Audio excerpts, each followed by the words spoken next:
to increase our social media footprint as well as expand content and podcasts, providing a positive perspective from the Pee-wees to the preps to the pros. This May 2nd, Derby Day, the fastest 2 minutes in sport. 152nd Kentucky Derby. We'll be talking to Tony Inseni. He's a handicapper from Iowa, good friend of mine. And that promises to be an interesting Kentucky Derby with 18 horses in the race. And then, of course, what a weekend. Rays Giants first pitch, 6:10 across the street. Lightning Canadians Game 7. We'll talk a lot about that. Watch party down here at Ferg's, of course, tomorrow. And it's the best watch party in the Bay, even when there's a home game. Amazing overtime win last night in Montreal. Melina, we still love you. And the Tampa Bay Rowdies, they're home versus the Indy 11 with a 7:30 first kick. So we're video streaming the next 2 hours. We'll talk about all those topics on our YouTube channel. We're brought to you by our good friends, Ferg Sports Bar and Grill. We're right down here on 13th and Central before all the festivities begin. And, of course, they're America's #1 local sports bar, is rated by USA Today. Ice Pick Vodka, Shipyard Export. Grab yourself one when you're down here at Ferg's. That time of year in the fall, Pumpkinhead. I haven't had one, but I trust Adam and his taste buds, and he said they're superb. And then, of course, I know Raymond that the export tastes superb as well. And, of course, Ice Pick Vodka, making a big move across America right now, and we're going to be a big part of that. Of course, we're right across from Tropicana Field in downtown St. Petersburg. We're on RadioSt.Pete.com and Florida Sports Streams and, of course, Spotify. I'm Mike Rickard. Where's Baseball Ben Botham today? Where's Ben? He's wait, no, it's got to be Saturday school. Somebody's got Saturday school. It's an empty seat. Yeah. School of Rock No is Baseball out back. Ben Botham, but we're good. We got Nick Cowan. He came off the IR after a week down. I did. And, of course, Alex Reba, he's going to certainly share his wisdom with us as we talk a little NBA, I'm sure, Rays baseball. And speaking of Rays baseball with Ray Kennedy, and he's our accomplished supporter and, of course, content creator. As I mentioned, Tony Inseni, he's been covering sports for 40 years in Iowa. I had to bring an Iowan in because my contact at Tampa Downs, he's a little busy today with, I don't think people realize, it's 12 races. Oh, yeah. And even Dave Portnoy has a horse. The way he describes the horse, it's a nag, but he got him in the Oaks, which is the next step below. It's kind of AAA to the Kentucky Derby. I've been to the Derby a couple times, and, I'm not a big horse guy, but talk about a party, talk about the entire community of Louisville getting behind it. Absolutely love the Kentucky Derby. Second hour in our conversation in the primetime preps, body armor. The Shorecrest Prep ladies will be down here, and then CCC head coach Chris Harvey. Of course, he's a Miami Hurricane graduate. He's got plenty to say about the Hurricanes, their draft. Of course, the #1 draft pick by the Tampa Bay Bucks. He's excited about that. And we'll talk high school spring football. And then his daughter's on one of the best high school golf teams in the state of Florida, which is quite an accomplishment as always. Let's get a few words from the staff, and then we'll dive right into a conversation with Alex Reba. First of all, I keep watching that video over and over again. Bain grabbing the hat. Doesn't stop at the mirror with the foo-foo-ness. He That's grabs pretty the cool. hat and races to the stage. And Pat Donovan, give him some shout. Him and Rock Riley, they interviewed him, and he asked, wait, you got a chip on your shoulder? And he even had a better answer. He said, I'm just in a hurry to get started. And I think that's one of the reasons why Ruben Bain is the best #1 draft pick we've had since, I want to say Devin White, but maybe Vita Vea. Alex Reba. How can you make a determination who the best draft pick is when those guys have already had successful NFL careers? I think Ruben Bain, the attitude he showed in that clip has got a lot of Bucs fans excited, and I think that's definitely something to look forward to this season. And they need edge rushers. They need guys that can pressure the quarterback, so let's hope he's ready to do that. It does take 3 years. I mean, you don't know. The drafts are great on paper right up front, but it takes 3 years to determine all those draft grades mean absolutely nothing at the end of the day, The wide receiver from Georgia Tech, though. I mean, you hear about this guy put on 25 pounds of weight since the end of the season, but coming up to this draft. He's a 50-50 guy, 6'4", and they say he's a little faster than Mike Evans. You don't need him to be Mike Evans. We just need him the Georgia Tech receiver. Not Georgia Tech. Why do you guys not Georgia Southern? Southern. Georgia State. Georgia State. Thank Georgia you. State. Okay, my bad. Okay, I thought it was Georgia State. I made a mistake thinking it was Ben's alma mater. Yeah, not Georgia Southern, not Georgia Tech, not Georgia. Georgia State. There's too many Georges. If I said I was testing you, would you buy it? No. Anyway, Alex, that's certainly a fact of life when you're looking at the draft, and of course the in my opinion, obnoxious, but Vandy quarterback, he ended up with the Pavia went to Baltimore. Yep. Right? Yep. Which, and of course, backing up Lamar Alexander there. So, I mean, Lamar Jackson, right? Lamar Jackson. Backing up Lamar Jackson, who is a running type of a quarterback, and maybe you want that from a Pavia, but the attitude, we'll even see if he makes the team. I mean, a guy, they gave him a contract, but you still got to make day one to get that contract. So, Yeah, I don't have a lot of faith in Diego Pavia as an NFL quarterback, given his size and his frame. But, I mean, he's proven the odds wrong every time, so who knows? everyone says he's Taysom Hill. No, he's not. No, I mean, he not. doesn't have that kind of versatility. Taysom Hill doesn't have that kind of size. Taysom Hill can play tight end. You know, Swiss you're not Army putting knife, yeah. Diego Pavia at tight end. Yeah. So what stuck out this past week to you, Alex, in the world of sports? I mean, like you said, it's been a very busy time in the world of sports. We obviously are in a pretty good golf period. I know my roommate's been fired up watching all that. What is it, the Cadillac Championship this weekend? First time in Miami in 10 years, and you know, it's of course that monstrosity that Trump has his statue on down there. But it's been interesting. I've been watching it since day one. We got some golf going on. We got obviously NHL playoffs. Round 2 begins tonight. Unfortunately, that doesn't feature the Pittsburgh Penguins, but the Hurricanes and the Flyers are going to get going at the same time that the Philadelphia 76ers and the Boston Celtics, two of the NBA's signature teams, are playing the greatest words in all of sports, Game 7 tonight. So it's a big night if you're a Philadelphia sports fan. Hey, on a personal note, I want to talk about the Philadelphia 76ers and their head coach, Nick Nurse. He's a good friend of the family's and my brother-in-law's best friend. And on a sad note, on Tuesday, his younger brother, Steve Nurse, who's been the equipment manager for the University of Northern Iowa football team for almost 2 decades, he had a heart attack on the golf course in his hometown of Carroll, Iowa, and passed.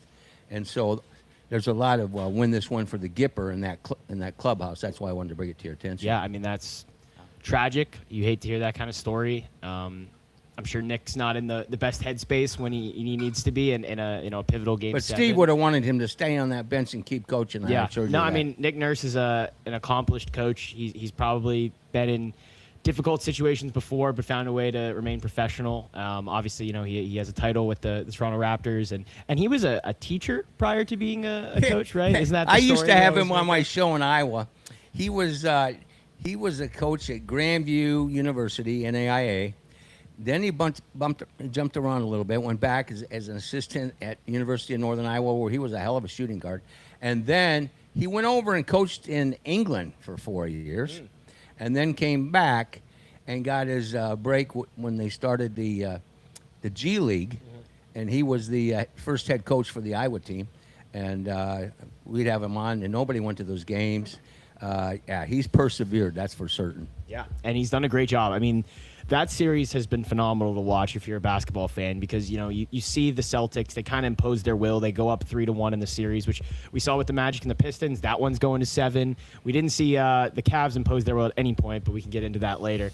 But back to the Celtics and the Sixers. I didn't want to bring that one up. No, I like to share some thoughts. That team is driving me absolutely insane. But back to the Sixers, a team that also drives their fans insane, and a team that's been focused around an MVP caliber guy in Joel Embiid, who unfortunately throughout his career has not been able to stay healthy, and that has marred his ability to advance deep into the postseason. And even coming into this playoffs, he has appendicitis, and we don't know if we're actually going to see him in the first round, and we don't know if the Sixers have the ability to get past the Celtics, so we don't know if we're going to see him at all. But he gets inserted back into Game 4. He looks slow. He looks beleaguered. But that Game 5 performance from him was one of the most impressive games I think I've ever seen in Joel Embiid's career. He obviously was not at full capacity in terms of his conditioning, in terms of his strength, but he was making shots. He was taking it to a Boston team that lacks depth and quality in the front court and who doesn't have a lot of guys that they can go to. In previous iterations of the Celtics championship runs, they've had guys that they can go to like Al Horford, who can stretch the defense, who can shoot threes from the corners.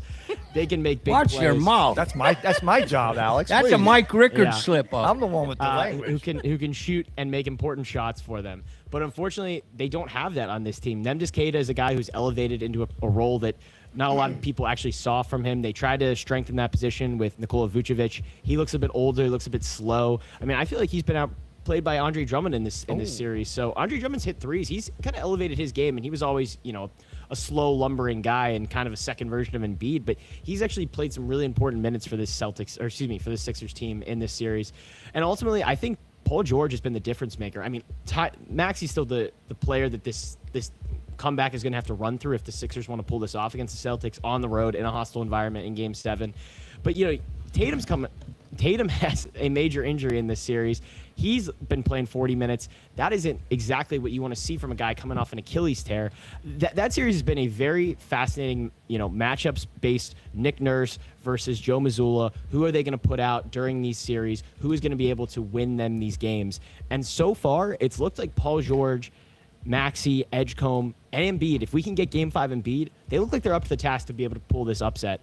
But I would still say, obviously, the house money is going to be with the Celtics, given their championship pedigree, given the way that Jaylen Brown's performed all year. That series has been phenomenal, though. Well, let me ask you this, Alex Reba. Coming off an Achilles tear, Yeah. and how people are expected to. Well, he sat down yesterday. There was a little concern. Right. I mean, he's playing 40 minutes. That's understandable. I mean, yes, you're performing at like a high level sport, but how would you come off that?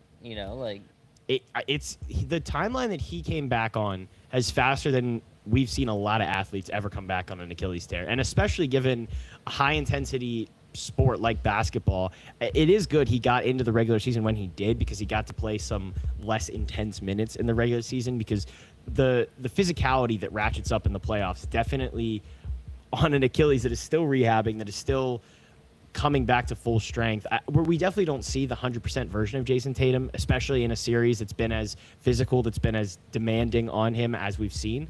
But it will be interesting to see what version of him we get tonight in a incredibly high-stakes game. And to be fair, they haven't necessarily needed him. I mean, this Celtics team was expected to have a rebuilding year, but the play of Jaylen Brown has been so good that they have basically had an added bonus by getting him back. And the guys that have stepped up for them throughout the year, though, Peyton Pritchard is a great example. Are they going to be able to see their best performances in a Game 7, or are the Sixers going to have their? There are so many question marks going into this game that make it such a fascinating matchup. So I'm very excited for that one. And we saw some great matchups in the West too that we haven't even got to, and I'd love to break those down too. Well, you're going to. Go ahead, my man. All right, I mean, it's one of those days where we don't have baseball Ben Botham, so he's not over there with scowling at you. Yeah. And I was actually ready to give him what for, because he's complaining about the Rays and the pricing and everything, and I'm going to the game today in the all-inclusive Tristan went to Rays the rush game last seats. night with his mom. Yeah. I mean, the price. $29, you get all you can drink domestic beers, Yes. house wines. How many of those did you have, hot Tristan? dogs, pretzels? I mean, how much better? Domestic sodas. $29. Yeah, water. Wait, 29? I thought it was 49. 29 for this weekend. They dropped it in the Rays Rush. Wow. All the 300 Sky Deck. And again, today there's a post-game concert. I'm not exactly a country fan, but there's still a free post-game concert. You're getting a Freeze free, baby. Freeze free. A mini Howdy. Trop replica, which is arguably the greatest giveaway they've ever had. They had one 10 years ago. What, and what, I what don't is get it? I'm sorry, I missed It it. is a mini Trop replica. It is the Tropicana. Oh, that's stadium. cool. That's Yeah. a collector's And item. the stadium lights up. The roof, it turns orange. Turns orange. I need It turns one. orange. Yeah. I circled Let's it on get my one. calendar immediately. I will be getting in there as soon as I can. Ray, Anyways, I'll get your ticket. You go get me I'm one. there. No, Tristan will get my ticket, and we'll both go and get two. show up early. Those are going to be going fast, I'm sure. But $29 for the maintenance. $29 That's for the awesome. all-inclusive seats. It's $20 to get a beer in there. So to get the all-inclusive, I mean, I'm sure it's going to be a madhouse today. I'm glad they did it against a series like the Giants, where it's going to be mostly Rays West fans, Coast, you right. imagine, Yeah. and not like a Yankee series where I did sit up there and it was a ton of drunk Yankees fans, and those are not fans. I don't know if you saw the fight between the Rangers fan and the Yankees fan in the stands. heard about this. Yeah, so don't want that being done at a all-you-can-drink race event. So I'm very excited.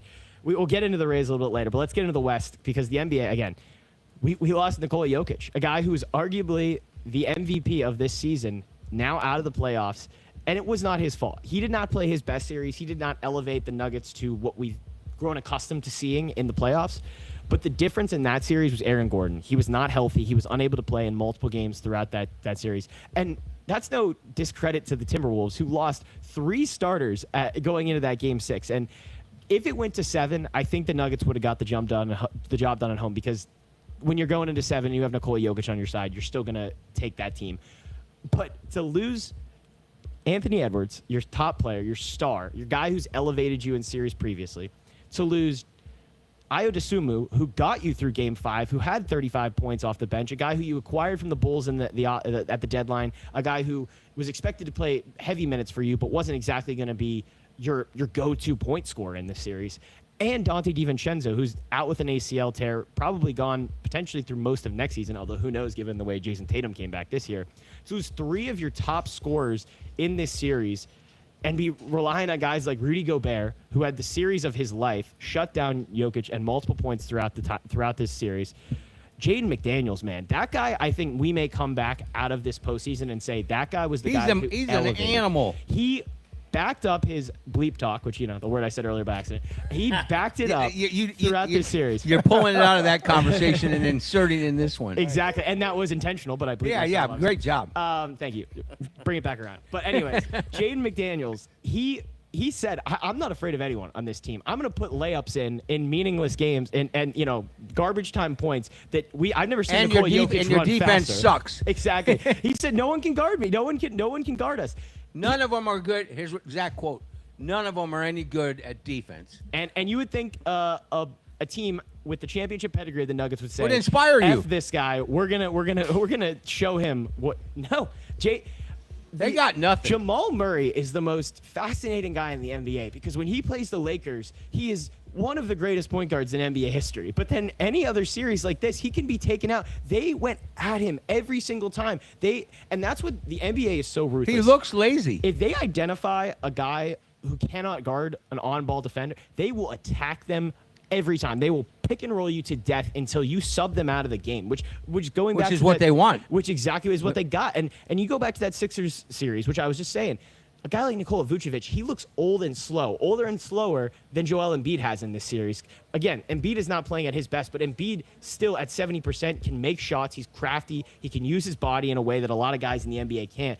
And the Celtics team doesn't have the size. If Embiid is going to play, it's going to force the matchups. The Celtics can't play small. They can't get minutes out of these wings that necessarily could, remember the small ball era of the Warriors when Draymond was playing the Absolutely. 5? That's kind of gone by the wayside because we have Victor Steve Kerr ruined his career, by the way. Oh, okay. I don't want to go into that. Steve Kerr could be back next season, and we have no idea. I still let's the Warriors are out of the playoffs. Let's not talk about the Warriors right now. Well, Thank gosh. Draymond Green's a blowhard. I'm not gonna disagree with that. Can I ask a quick question? Yeah, go ahead. So, obviously, we talked 2 weeks ago about how NBA is falling behind every other sport with how they're doing. Arguably, I would still say the NHL. People Nick. like the postseason, but it's tough to say. But you were talking about it. I would say the NBA has Are you definitely more fallen. invested right now in the playoffs? I'm always invested in the playoffs. Basketball is my But you're favorite very sport. passionate. That's amazing. What keeps people involved in these Well, I'll tell you, situations? my 41-year-old favorite athlete growing up as a kid just won a playoff series. That definitely keeps me That's invested. a hell of a story, even if you don't like the cat. My team from my hometown, not really, Cleveland, is also in the playoffs, driving me insane. They're on the edge of extinction. That kid, well, I don't know about that. They'll still be favored. They're going home. They've won every game at home thus far, but they haven't done it impressively. But yeah, basketball is a sport that I always will come back to. Same with baseball. No matter how pissed off I get off at the bad owners, the bad rules, the decisions that will upset you, or how bad your team may be, you'll probably watch 162 games if you're a true baseball fan.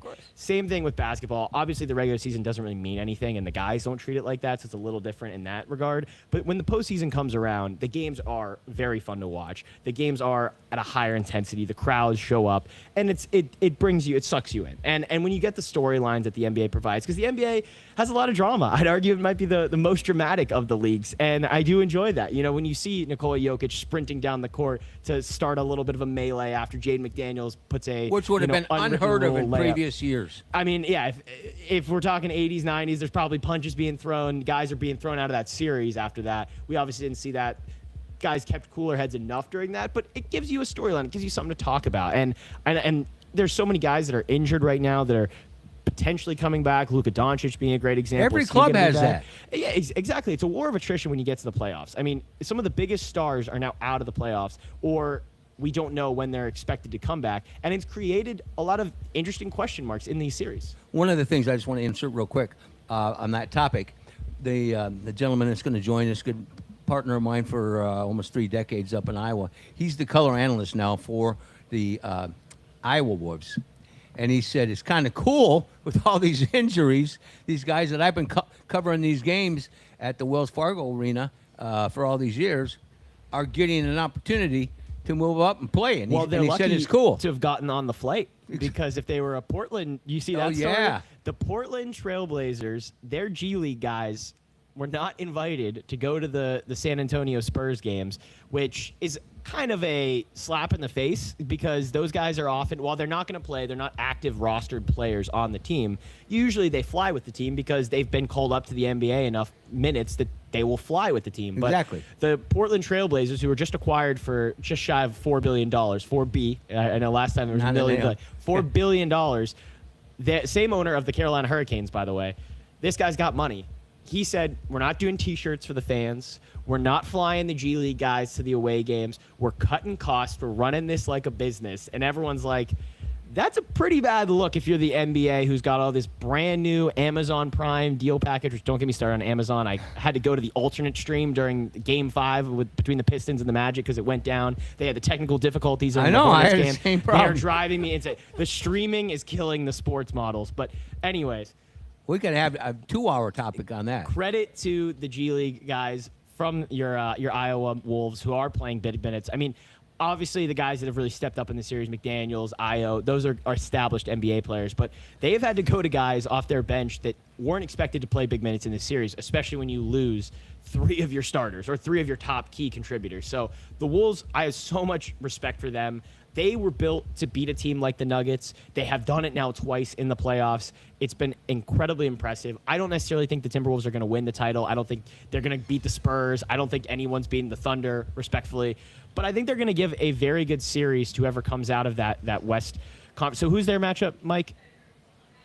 I'm sorry? It's Lakers versus Thunder. Who do the Wolves have? I'm forgetting one series. Wolves play The Spurs. Yeah, that's OKC. no. OKC plays the Lakers. Okay. So I It's obviously have gotta be- OKC it's coming gotta out of be that the one. Spurs then. It's Spurs, yeah. So I don't think they're going to get past Wemby.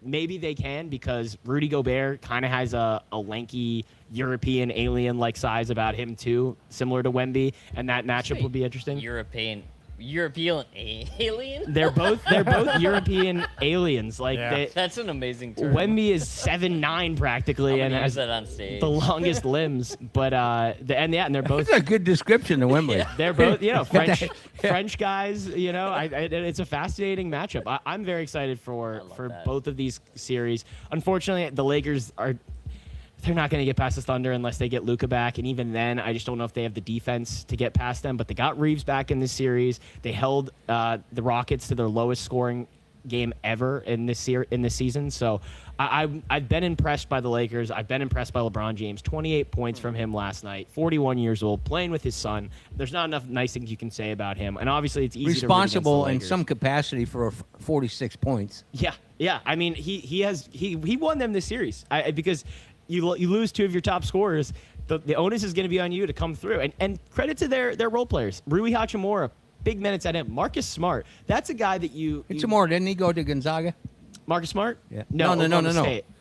Who? The big guy, Injamar. Rui Hachimura? Yes, Gonzaga. yeah. Also by way of Japan, I believe. So he's got an interesting background. But no, they've had depth guys step up in that series that you need. You need it, and the postseason is so important about your role players get elevated at home. And then can they sustain that level of success when they go into a hostile environment on the road? Because you saw game 1, Luke Kennard, a guy that has one of the highest love that three-point cat. shooting percentages in the NBA. but is he a guy that's going to be able to actually knock down 5 threes in a crunch time moment? Or take over a game? No. Yeah, he did it in game 1 at home. He wasn't exactly as successful in later parts of the series, especially when they got on the road. Now, I do think the Lakers got a little lucky. Again, another star that was out of this playoff series, Kevin Durant. He has been a big part of this Rockets team. I do think it was valuable minutes for the Rockets to see what they have outside of Kevin Durant because they have a very young nucleus. They came into this year a little bit undermanned to begin with. Fred VanVleet was expected to be their starting point guard. They kind of went in saying, we'll figure out the point guard position as we go. They never really seemed to do that. Reed Shepherd wasn't playing big enough minutes for them. They clearly didn't trust him. They obviously were a team that was flawed, and the Lakers got a pretty good matchup because, like I said, if the Lakers would have had to go through San Antonio, if they would have had to go through OKC in the first round, don't like their odds in that. But against this Rockets team that was young and experienced, kind of played like it at times, LeBron was able to play crafty. He was able to play shifty. He was able to exploit matchups. Guys like Şengün weren't exactly their best versions of themselves in this series. So I was very impressed. And back to my point on Marcus Smart and Rui Hachimura, those are guys that you go out and you get at the trade deadline, and it's a bit of a mixed bag whether or not they're actually going to perform at a high level in the playoffs. But guys like Marcus Smart have played in big moments in the postseason. Now, they haven't always shown up, but they at least have that experience so that when you sub them in, when you ask them, they're not deer in the headlights, guys. Exactly. They're not deer in the headlights, which is kind of things you would have expected to see from the Timberwolves because they were relying on guys that didn't have those kinds of minutes. But for them to go into to the Nuggets, to beat them, to take care of business in Game 6, that's still the most impressive thing I've seen this postseason. You know, your favorite player last night, he was very humble, but it was almost tongue-in-cheek.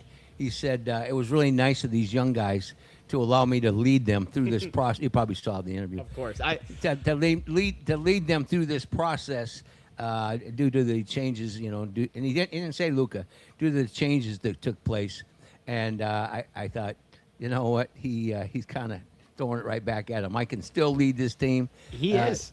Luka or no Luka. He's Luka. putting up 28 in the postseason at 41. Like, this is unheard of things. Like, I know, obviously, I'm biased. I grew up in the LeBron era, so the Michael Jordan debate, obviously, I side on the guy that I saw and have seen go to 10 titles. And I understand why someone who grew up in the 80s saw him go to 6 straight titles. That would be me. That would or not be 6 me. straight titles, but won 6 titles, lost none. There's a magnitude to that in your brain as well. But I just think no matter what, the greatest basketball player of all time is LeBron James, given the fact it's Wait, you have my back, Raymond. He's great. He didn't play. Hey, let him go play baseball and agree come with back and win everybody another except for championship. No, I'm Alex. kidding. But the fact of the matter is, Michael Jordan, for what he did to basketball, he brought everything. He brought Nike. He brought advertising. He made quit, it what it is. He quit basketball, so he After can't his be the father greatest got killed. basketball player. His father was murdered, and he went away from basketball. He got to baseball, found he his quit. soul.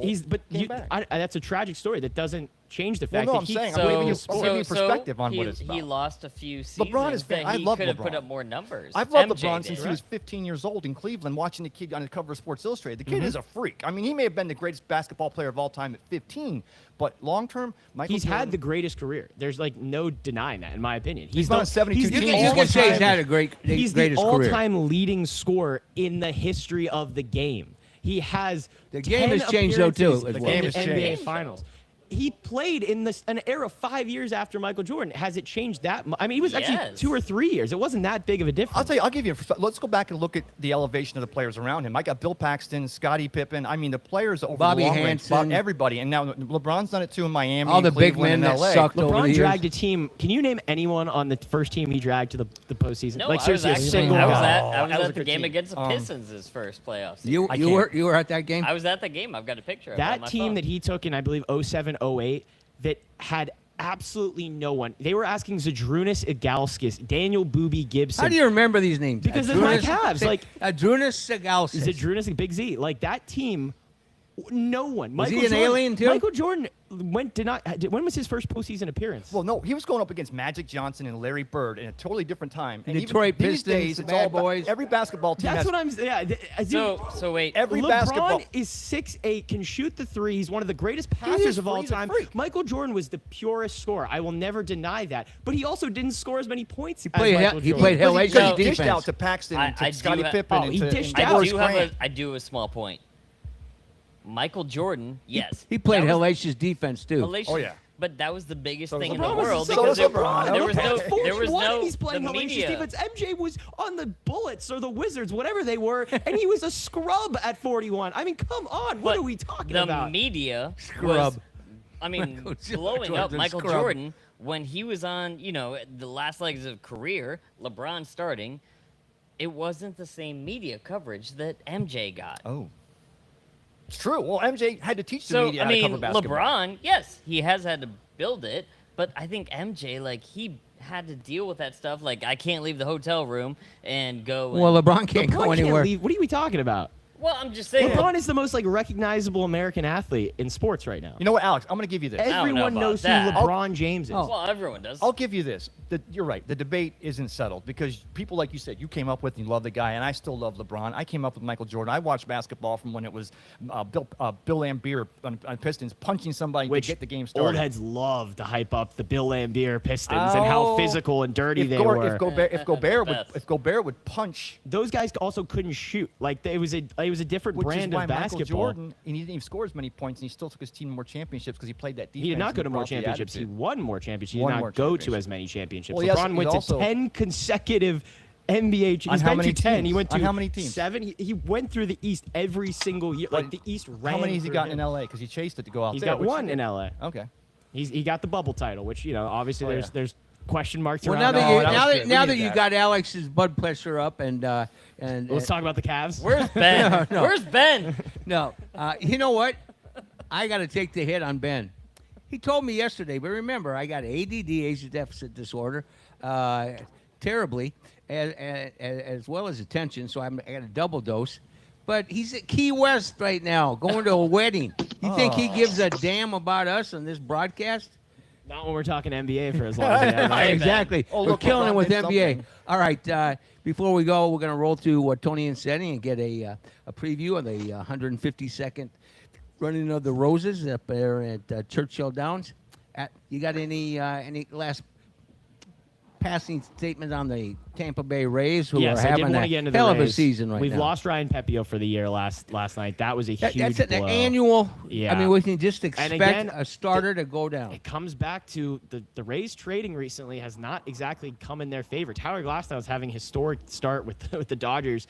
We have Johnny DeLuca and Ryan Pepio. DeLuca's been a solid outfielder, but I would much rather have Tyler Glasnow leading our rotation right now. You think? And Ryan Pepio out for the year. He's been good when he's played, but that's a big hip injury, and it's going to delay him to next season. Now, thankfully, yesterday we saw, I'm not going to say vintage Shane, but as close to what we have seen from vintage Shane, because 73 pitches, 5 hits allowed, no earned runs, 5 strikeouts. We're seeing him figure it out. No walks. And That's the biggest his thing. confidence. His confidence. I mean, he said walks are what drive me insane, and he's figuring it out. He can't put pitches over the heart of the plate. He's got to continue to focus in his fastball, which is a little bit down in velocity, but it's ticking back up. His changeup is still lethal. I'm so excited what I saw from Shane McClanahan. We saw 9 innings of shutout ball yesterday. The bullpen, which has been taxed a bit lately. Ian Seymour has been a guy that's really stepped up in the absence of Garrett Clevenger. As a lefty, we need him for those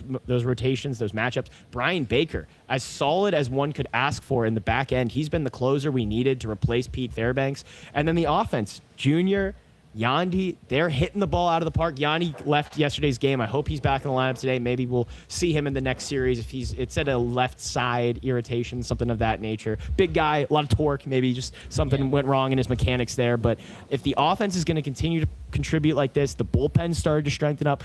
I'm very excited. I mean, look, we're 30 games in.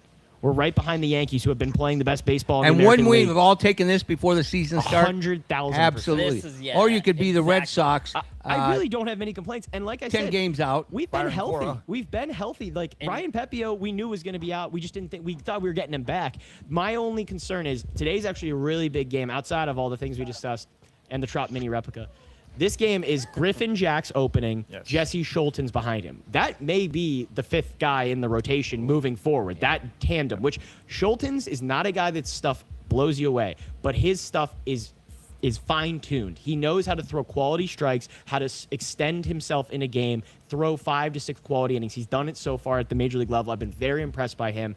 And Griffin Jacks, a guy who we expected to be the closer, to be our high leverage arm, he has struggled in that role, but they found ways to try to extend him out, maybe get him to 30, 40, maybe even 50 pitches and be the opener. His stuff, he still has 5, 6 pitches that he can throw at an elite level. This guy was a WBC Team USA guy. This guy's a high-level arm, but he just hasn't found his mojo yet this year. Maybe this opener role alongside Schultens, if they can figure that out, that's a quality fifth arm, which I'm excited about. Hey, we're gonna go to Tony Insetti. I want you to stick around. I'm gonna have him dive right into Timberwolves initially, since that's your love is of course the NBA. Now I got it. Take a half hour to give you all the accolades of my buddy here, Tony Insetti in Des Moines, Iowa. He's been broadcasting for 4 decades in the state of Iowa, from high school to of course the G League now, and college, you name it. Tony's done it. He's award-winning, and I'm blessed to call him my friend. And one of the things that he's done for decades is he's an avid horse racing fan, a self-made handicapper, kind of like some of the guys in our world. And I'm truly blessed to bring him in. And we're going to dive right into, though, Tony. Thanks for coming on, my man. I miss you. Oh, you overdone that introduction, Mike. But I understand. And facts are facts, brother. You're in the Hall of Fame. Hey, he literally is in the High School Hall of Fame. But I'm going to force you to go directly to G League and the Iowa Wolves, because Alex Reba here is a very, very insightful NBA fan, and we were talking about all the injuries and the impact that they're having on all these franchises, and you've seen it. This happened to the Timberwolves. You're down there. What is the Casey Center now? Yes, Casey Center used to be the Wells Fargo Arena, but yes, Casey Center. And yeah, the G League's come so far from what it's from the D League to the G League in the early inceptions, but now you get to see some of this talent that you're now seeing on the NBA floors that are making an impact in big time games. Terrence Shannon, Jalen Clark, couple guys that, now they're filling these big roles. Naz Reid, we got to see him. There's Baron Gay on the bench there and coming in for some minutes. But yeah, you see some of this talent that gets their feet wet in the G League and now really making an impact when it comes to this NBA playoffs. Don't leave out your boy Luka Garza too. Proud of Iowa. Well, we got to see Luka before he went to Boston now, but yeah, he'd fill the arena every night. A triple-double machine when he walked on the G League floor, but you could see it. His talent's there. He's a great offensive weapon, but he's always that step slow for the big guys, and the talent in the NBA with these bigs now. He just doesn't have that step that he needs to be a full-time starter, but he does a great job off the bench and always produces.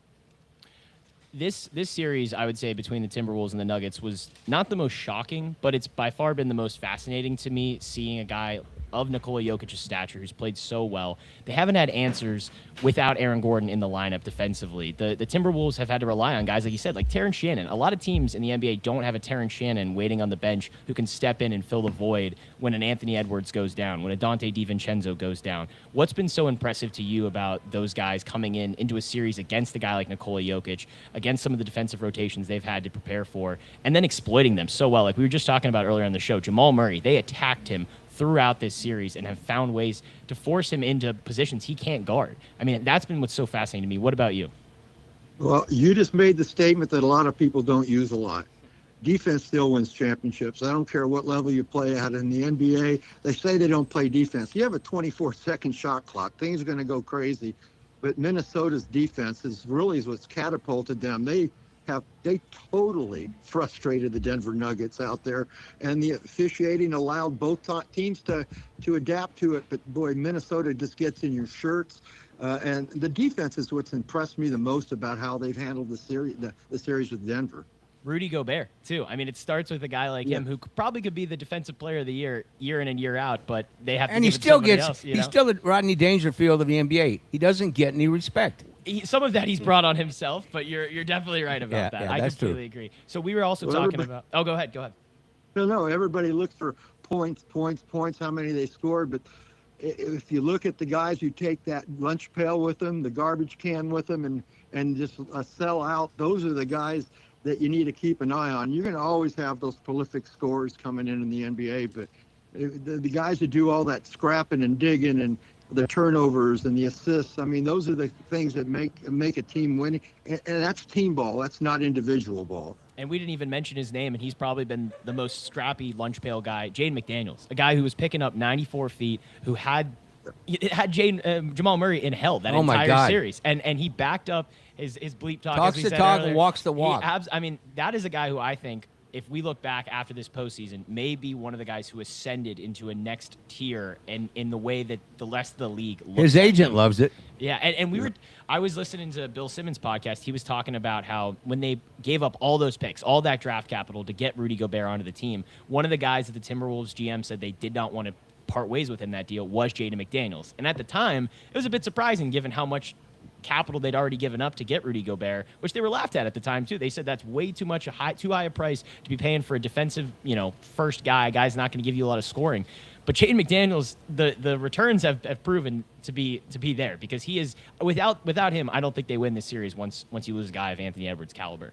Hey, Tony. Yeah, and saying all that, they're going to still need Edwards to be back Exactly. if they want to make that run to the championship. So hopefully Anthony gets back and healthy, and they can make that run. Anthony, one more NBA statement.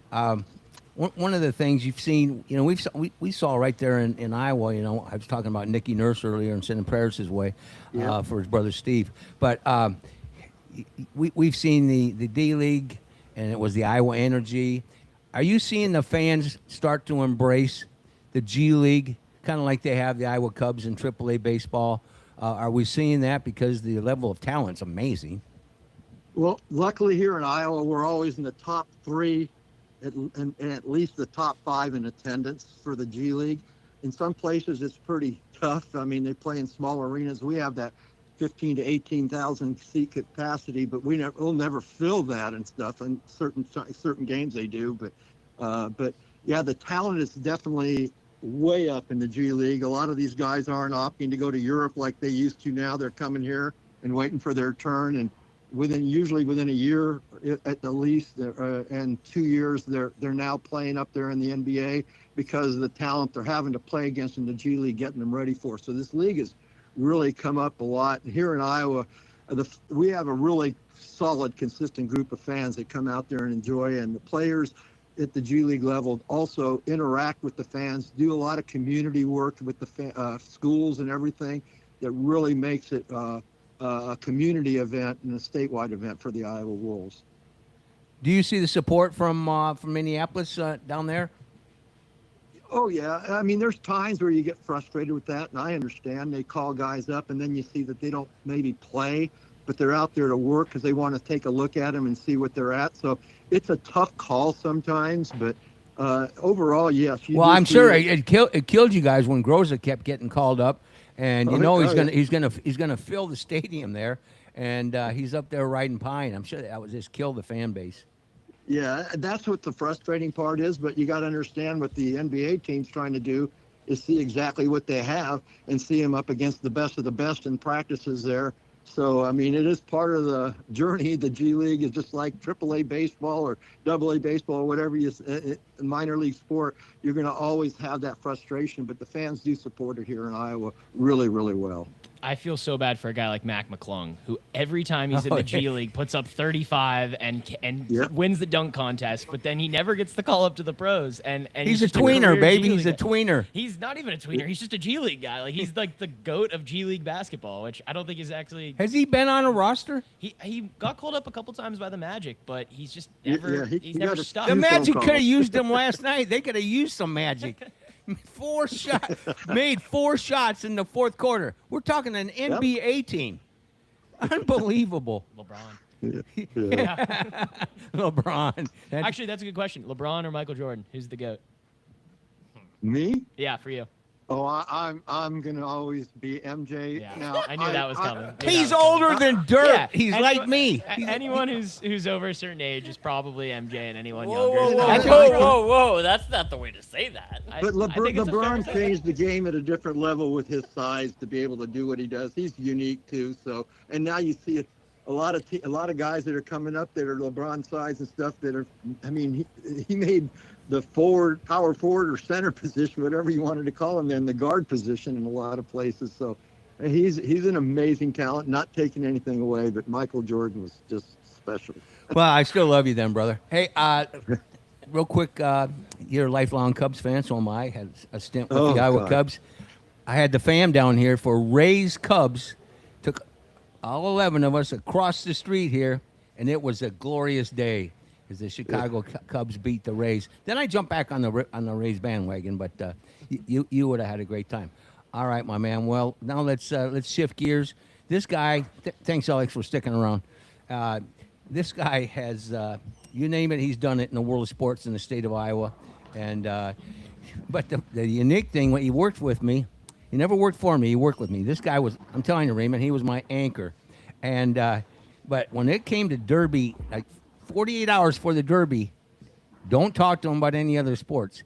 He's got his notepads out. He's doing an analysis. This is before all the internet BS, and he's breaking it down. And we'd ride his coattails and all of his buddies and go out to Prairie Meadows, which essentially is the Tampa Downs of Iowa, and he'd just kick ass. So you know, we're a bunch. I told you guys to have some picks. So why don't you give us your top four for the 152nd running of the Kentucky Derby, Churchill Downs, which is one of my favorite events of all time.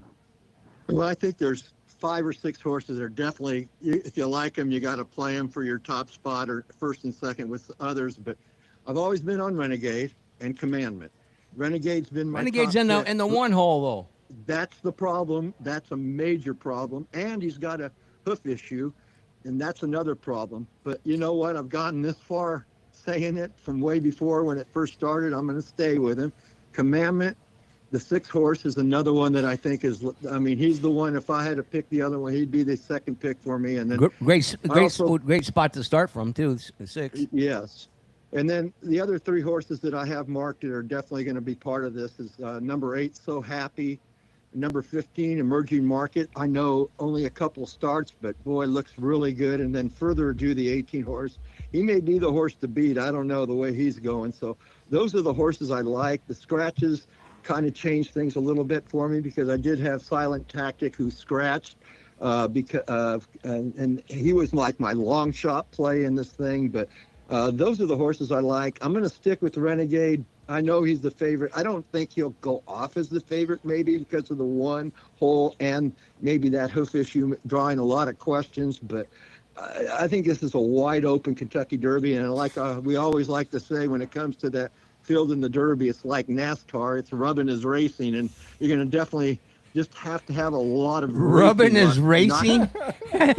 Rubbing is racing. Definitely. All right, my man. I hadn't heard that term, but rubbing is racing. Oh, it's a term. But there's going to be a lot of contact, and you just got to hope you can avoid that. In the Derby, it's always, you got to avoid that major incident that may take you out of the race with just that one horse that gets banged into another one, and that causes all the havoc. So you got to have more luck in the Derby than you do have in a lot of races, but talent comes to the top a lot of times. And Renegade getting drawn the one spot, that's incredibly frustrating because I was kind of rooting for Renegade. And I want to ask you this though: if Renegade is able to win out of the one position, does Into Mischief now become the greatest sire of all time? Does that close the deal, or does he still need a couple of more behind him? The kid went from, he was getting $500 to sire with this cat Into Mischief first, and now it's $250,000 a pop. Is Into Sire, does that, because Renegade wins it, does that continue to build that legacy? Does that make him the best of all time? $250 a pop for a stud. 250,000. Damn. For 2 minutes. Yeah. For 2 minutes. I missed my calling when I was a kid. No, you didn't, Mike. Thanks, Stone. I'm just kidding. You know that. Oh, yeah. No, yeah. I mean, there's a lot of great bloodlines out there, and bloodlines have a lot to do with it, especially when you're talking about distance racings or if it's in grass racing, what type of bloodlines produce the best there. So it's a and or depending, but Into Mischief is definitely one of those that if he's part of the bloodlines, you got to take a hard look at that horse and see where the talent's at and see if and follow it through the years of their racing careers. Can I ask? Do we have an idea? Last year was a very sloppy race, right? They had the conditions. Do we know the conditions at Churchill Downs today for today? Nice. Are they beautiful? Yeah, it's supposed to be nice today, so I don't think that's going to be the problem. Like I said, the biggest problem when it comes to the Derby is when you have all those horses coming out of that gate vying for position. You just got to hope. And Renegade's going to have to maneuver and figure a way to either get away from that rail and put himself in position to make his run, or it's not going to be good for him. But we'll see what happens today. But just like I said, Renegade, Commandment, So Happy, Emerging Market, Further Ado. Those are the 5 that I think are going to be one of them that's going to get to that top spot. But I'm going to ride Renegade since I was riding him all the way, and I'll either fall off the saddle with him or sit there and be screaming at the TV, yes, yes, yes today. So We're talking to Tony and Senny, of course. He's a Hall of Fame broadcaster up in the great state of Iowa. Great, wonderful friend of mine, and it's brought to you by our good friends at Shipyard Sports Connection. Now, in fact, Fred Forsley will be in the house here later in the show. And Anthony, when you think of the pomp and circumstance of the Derby, do you think it's, in my opinion, it's the number one event in America every year for that particular reason? And the history, since 1875. I mean, talk about incredible history. Yeah, well, think about it. If you want to win a Triple Crown, this is what you got to start with. So that makes it the prevalent race of the year, because now all of a sudden you got to sit yourself out and say, okay, are we going for the Triple Crown, which has changed a lot too because of the time lapse is different now. It's a lot closer with those 3 races, so you have to. That's a lot of wear and tear on a horse to do that, to win a Triple Crown nowadays compared to the past. And a lot of owners, trying to make sure that their horses are taken care of properly.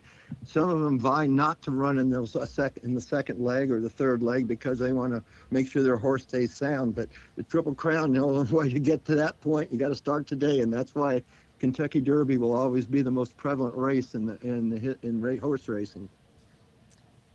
So I've got a quick question for you. This is Nick. He's a former bat boy for the. You two would have a lot of fun talking baseball. Yes. He's a former bat boy with the Tampa Bay Rays, and you're talking to Satchel Paige, by the way, guys. I nicknamed him that because this cat has been umpiring for 40 years. You're the same age as me, aren't you? Almost 70. Yeah, I'll be 70 in July. God, you old bastard. Anyway, Yeah. I'll be 70 in November. But he's been umpiring and still umpiring. That's amazing. So I started calling him Satchel Paige. But go ahead. That's Nick. fantastic. So thank you for that, because that was my first actual job, was umpiring, like Little League games. That's not easy. Up in Detroit? Yeah. I bet they are a little brutal. You call a ball, they are yelling at you on one side. You call a strike, they are yelling at you on the other side. Like, there's no winning in Little League games. You're a 50-50 proposition, that's for sure. I have fun, like, when it's a close call and I make my call, they'll start bitching, and excuse my language on that. No, go ahead. No, you're I'll all right. raise my finger. I'll raise my finger to the air and circle it and put my hands to my ears like I'm looking for a replay, and then I'll turn around and say the call stands, and now they laugh at me. They laugh at me instead of argue with me now. So I found a way to deter all the complaining. Oh, so I'm having my a little God. fun with it. Say that one more time. We're going to make a clip on it. How do you do your we're going to do a review? Well, when they complain, I'll circle my hands in the air like I'm calling for a review, and I'll put both of my hands to my ear like I'm listening to something, and I'll pull my hands back and say the call stands.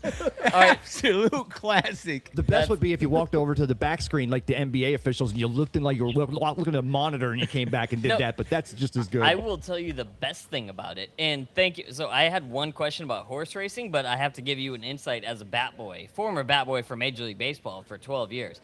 That's awesome. So Angel Hernandez, he won't mind that I say this. Oh, Everyone God. knows Angel Hernandez. Yeah. He would make the worst calls and then come over, like, at the end of the inning, you have to get more baseballs or, like, move equipment and stuff like that.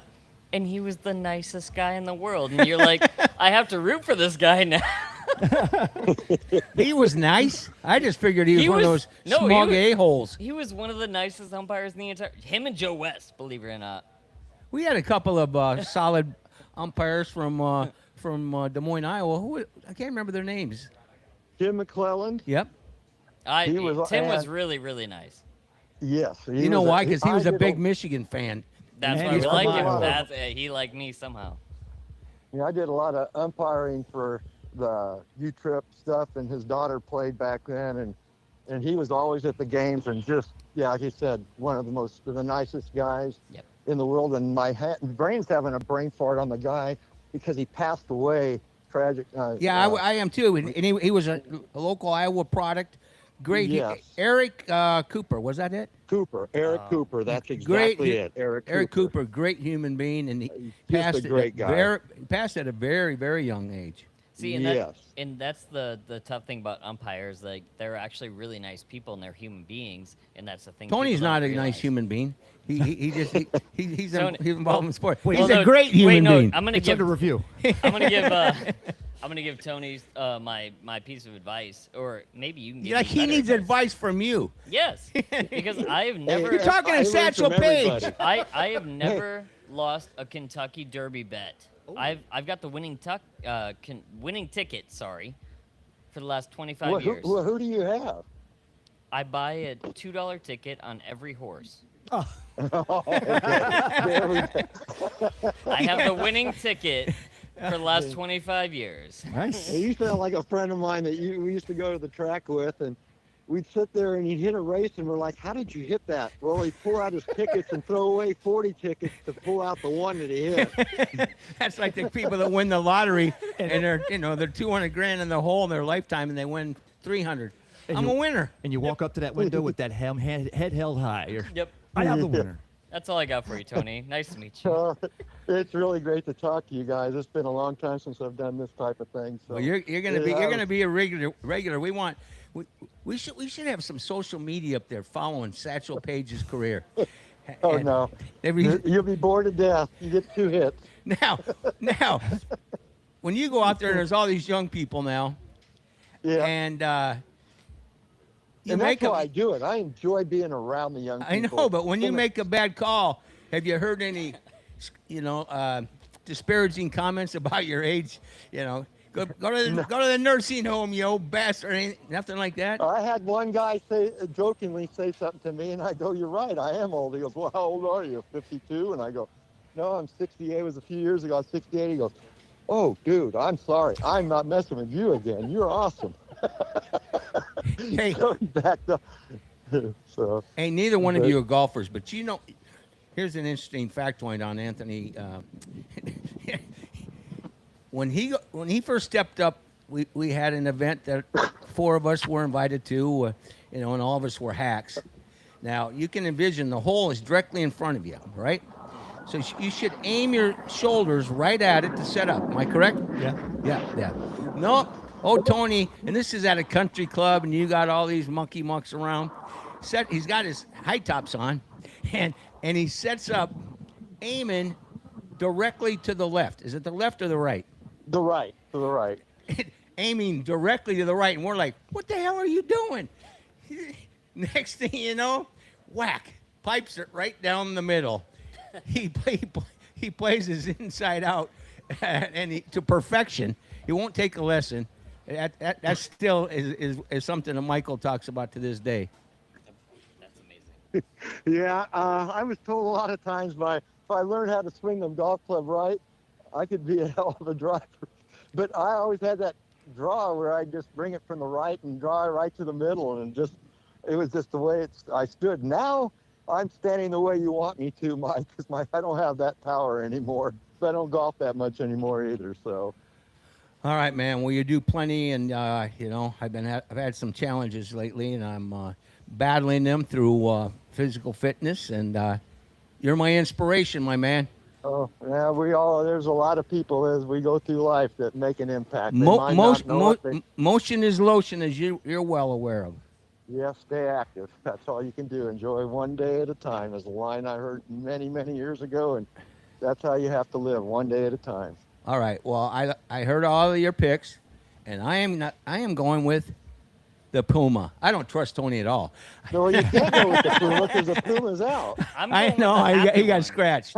He's going with the field. Okay. Yeah, what was the He's happy going one? with the He said field. happy dog or I something? know one guy. Happy already. dog. Happy Happy day. He goes, "I'm gonna take happy dog." You take happy dog. I'll take happy day, bro. What the hell? How many tickets did you buy? Yeah. For what race? 45. Give me 45 tickets, 45 tickets over at Tampa Downs on Happy Dog. You bet. They probably took your money and laughed while you left. All right, Anthony. Thanks, man. Hey, Mike, guys, thank you so much. Appreciate it, and I had a blast with you guys. Thank you very Thank you, much. Thank you, Tony. Nice to meet you. They don't make him any better than him, guys. I'm telling you right now. And you're talking about the age deficit disorder. You two are bringing up names from last century, and we're over here befuddled with Happy Dog. Yeah, well, so go figure that. Well, pull up Google. He's gonna win. I have to do the same thing in your young folks' world. Hey, have we had a call from Wyatt Ross yet? We have not. Oh, he's in. Got to talk about that Lightning game And last then night. Oh, yeah. we're going to switch gears as soon as we talk a little Lightning, and we've got sitting in the batter's box waiting is the Shorecrest ladies softball team, Nice. and we're blessed to have them come down for our Body Armor Coca-Cola conversations. I'm kind of holding off to get Brad Richardson here so we can lead him. Otherwise, you're sticking around for me as we talk a little Yes, sir. softball, and Ben Botham is down at Key West. How are you, my man? I'm doing great. How you guys doing down there? Talking about Game 7, going to be out here tomorrow night. The cold front's going to come through. Cool front, but actually the meteorologist called it a cold front. I know it's not gonna be Is that it cold. my- It's is gonna it be a my- little rainy. My It's gonna- sink? Well, the thing is, it's going to be 80, 79, 81 degrees, but the Right. humidity, like today, the Hold on, Wyatt. We're going to humidity's- fix it. The That's humidity's torturous. So Yeah. tomorrow the humidity's going to drop down, Right. which means that 6 o'clock tomorrow when they drop the first. How about now, brother? Can you hear us? I can hear you guys. There he is. Hey, there he is. Oh my God! Hold on a second. We got to have an applause for this.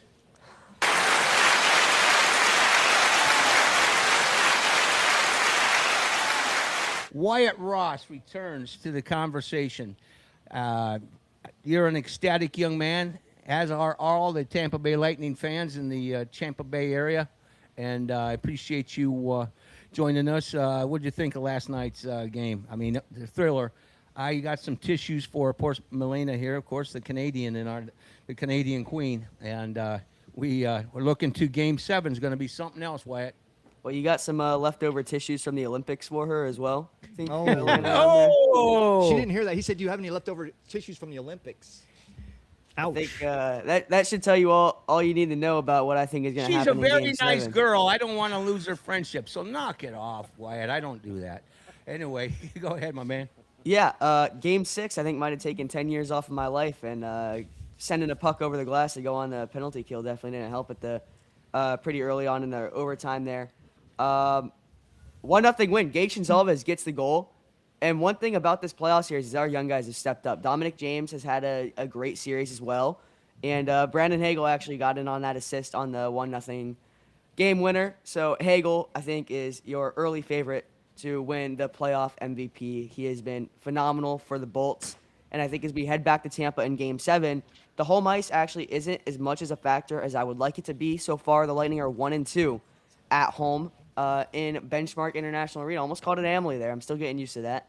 And I think that Game 7, it's going to come down to goaltending again. I mean, last game, it was 0-0 all the way up through regulation. And I think that when you look at the goaltenders, so far in this playoff series, and you guys can dispute me on this if you want, I think Vasi hasn't lived up to expectations until last game. I think he's let in some... He was phenomenal last night. I think he's let in some weak goals leading up to last game. I think last game he really locked it down, got the shutout victory, and I think Vasi, I mean, he just has that X factor that when he's facing elimination, when it becomes a huge game like that, he just turns on another mode, and that is why I think the Lightning win Game 7. Early on in this series, he wasn't as strong as we would have liked him to be, but so far he has flipped that switch, and I think we see some more of that tomorrow, 6 o'clock, Benchmark International Arena. I think Vasi flips the switch. And I think the Bolts get the dub. I think Brandon Hagel plays another key part, just as he has throughout the season. Berg Sports Bar and Grill, the biggest watch party in the Bay, will be down here as well. Yeah, Wyatt, we talked about this going into the playoffs. Whether it was like better to be healthy or hot. You are completely correct.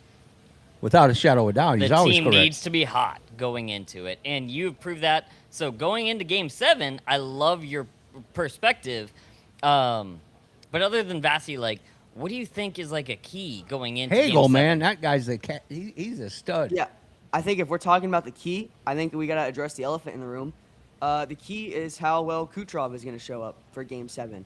He's been pretty shadowed in this series. Montreal's done a good job taking care of him. I mean, in Game 5, 8 shots on goal. None of them could find the back of the net. I believe he only has 1 goal on this series so far. And this isn't to just throw shade at Kucherov out of nowhere, but when you have a guy who was right up there for the most points in the National Hockey League in the regular season, he had far less games played than Connor McDavid, by the way. If they were even, he would have had that by far. He would have had that by 5 or 10 points. When you show up to the playoffs and he's been as covered as he is, he hasn't been showing up as we expect him to show up. You see other guys stepping up like Brandon Hagel, but you're still missing that Nikita Kucherov in your locker room. I mean, it affects the whole team. It affects the fourth line when your star player isn't showing up for the playoffs. And I think that Kucherov is going to have a big game in Game 7. But even if he doesn't, I'm still confident that the guys that we got on the ice that are doing a phenomenal job can get it done. But I think if Kucherov shows up as well, this is a 2-3 goal game. And a couple of points, Wyatt. That last goal that Vazzy gave up, and they lost that game, right? And then it knocked off his pad. He almost still caught it in the glove, and the biscuit gets in the basket. Kucherov's diving around last night, playing like a madman. So I think that carries into Game 7. Hagel should. Why can that? I don't want to review everything because review seems to be the biggest topic in all sports. But Hagel takes the high stick. That was a swing. It was a follow through, but he was just whacking at that puck. Should that have not been a penalty? We won the game anyway. I'm not saying we lost it or didn't win it because of it. But what do you think Canadian about that play? cooking? Canadian So cooking. I actually do think, I mean, even if it's a follow through or even if he's whacking at the puck, as soon as you make contact to the face, as long as your stick wasn't lifted, as long as your stick wasn't pushed into the other player's face, that is a penalty, unfortunately.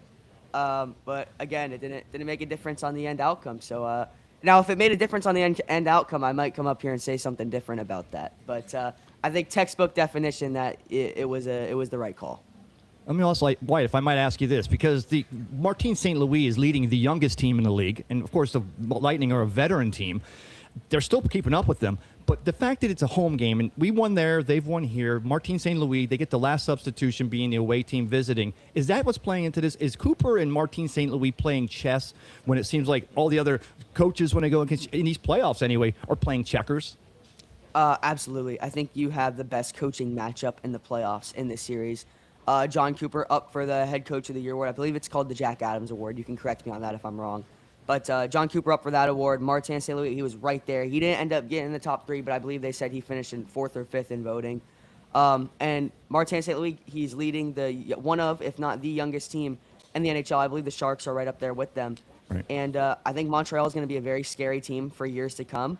And that kind of leads into maybe a little bit of Connor McDavid discussions as he went out of Edmonton. Montreal's got the cap space for that. But that's something different. So I think going into Game 7, home ice plays a kind of a factor. But I think what happens on the ice, it wouldn't change whether it was in Montreal or Tampa. Just when you look at how this series has went, home ice really hasn't had an advantage to any one team. I mean, both of them are 2-1 on the road so far in this series. So I think the crowd can play a factor, but I don't think that they're going to play as much as a factor as you would like a home crowd to on Game 7. And that's not a knock on Bolts Nation. I think it'd be the same way in Montreal, just as we saw in Game 6 when the Bolts were facing elimination. Wyatt, we are going to cut this a little short, but next week I'm going to give you a full 15 minutes, win, lose, or draw. Your gut feel on tonight, and then we'll let you go. My gut feeling on tomorrow, I'm sorry. Yeah. Gut feeling tomorrow, I think Vasi shows up. I think Vasi, he's phenomenal in Game 7s whenever they're facing elimination. He's in the zone, man. I think Vasi shows up, and I'm not going to say the word, but I think that he has a phenomenal game. If you know what I'm talking about, it's a superstition in hockey. So I'm not going to say the word, but I'm just going to say that I think Vasi's going to have a great game. Hey, by the way, we're talking to Wyatt Ross. As I mentioned, he was given a scholarship to Syracuse University. He's an outstanding young man. I couldn't remember. We got the Chargers in the house. I couldn't remember what high school do you go? Are you in Hillsborough County? No, sir. I'm in Pasco County, so I go to Cypress Creek High School. Yes, sir. Cypress Creek High School. I'm putting together an opportunity for all of you guys collectively. I think we're going to get Spectrum News 9 to do a piece on all my 17-year-old savants and phenoms that keep this stirred. You're the guys with the stick that keeps it stirred, and it's an incredible story. You're all going to be successful. Joe Geiger's over at UCF doing great things. He's coming back as well. And so I just wanted to make sure I had the right school. Cypress Creek. Is that a private school or public? It's public. All right, my man. Well, I'll talk to you tomorrow. No, I'm not going to call you during the game. You'll have your game face on. I'll text you when the Bolts get the dub. Okay, do that for sure. He's Wyatt Ross. He does a superb job breaking down the Bolts. How long have you been doing this? Since you were 13, 14? I've been covering the Lightning both as a reporter and doing this, what we're doing right now, since I was 7 years old. Oh my God! No wonder you've been at the NHL All-Star Game and many events in that world. Thank you, brother. We'll talk to you soon. Thank you very much, and as always, let's go Bolts. Wyatt Ross, 17 years young, been at it a decade, longer than you. Yeah, longer than me. Actually, no. I started back in 2012, actually. It's hour number 2, and it's my favorite hour each and every week. We bring local high school conversations. Brad Richardson does a superb job. He's their director of high school sports. And we're brought to you by our good friends, of course, at Body Armor Coca-Cola, supporting all these conversations. We've had several Shorecrest teams down in 2026 and several in 2025. Yeah, so we had Bradley? we had the soccer team on too. Yeah. So why don't you take it away, my man? all right, once again, joining us from our Coca-Cola Body Armor Studios here at Ferg Sports Bar and Grill, voted America's #1 sports bar by USA Today as favorite local sports bar. Please welcome the Shorecrest Prep softball team. Ladies, thank you for being here today. Let's get started real quick. Let's start as right next to me. Introduce yourself, what position you play, and what year you are. My name is Lexi Lavoy. I am a sophomore, and I play left and right. My name's Paige Conroy. I'm a freshman, and I pitch and play center field. My name is Sloan Williams. I'm a junior, and I play left and right. My name's Maddie Bidwell. I'm a pitcher and first baseman, and I'm a freshman. And last but not least on the end, Coach. Yeah, Jason Taylor, head coach of the varsity softball team. All righty. Well, hey, I think we need to do this real fast. Congratulations to you all on winning your district championship last night. 2nd consecutive. Ladies, congratulations. Parents are in here. Let's make some noise. Come on. There we go. There we go.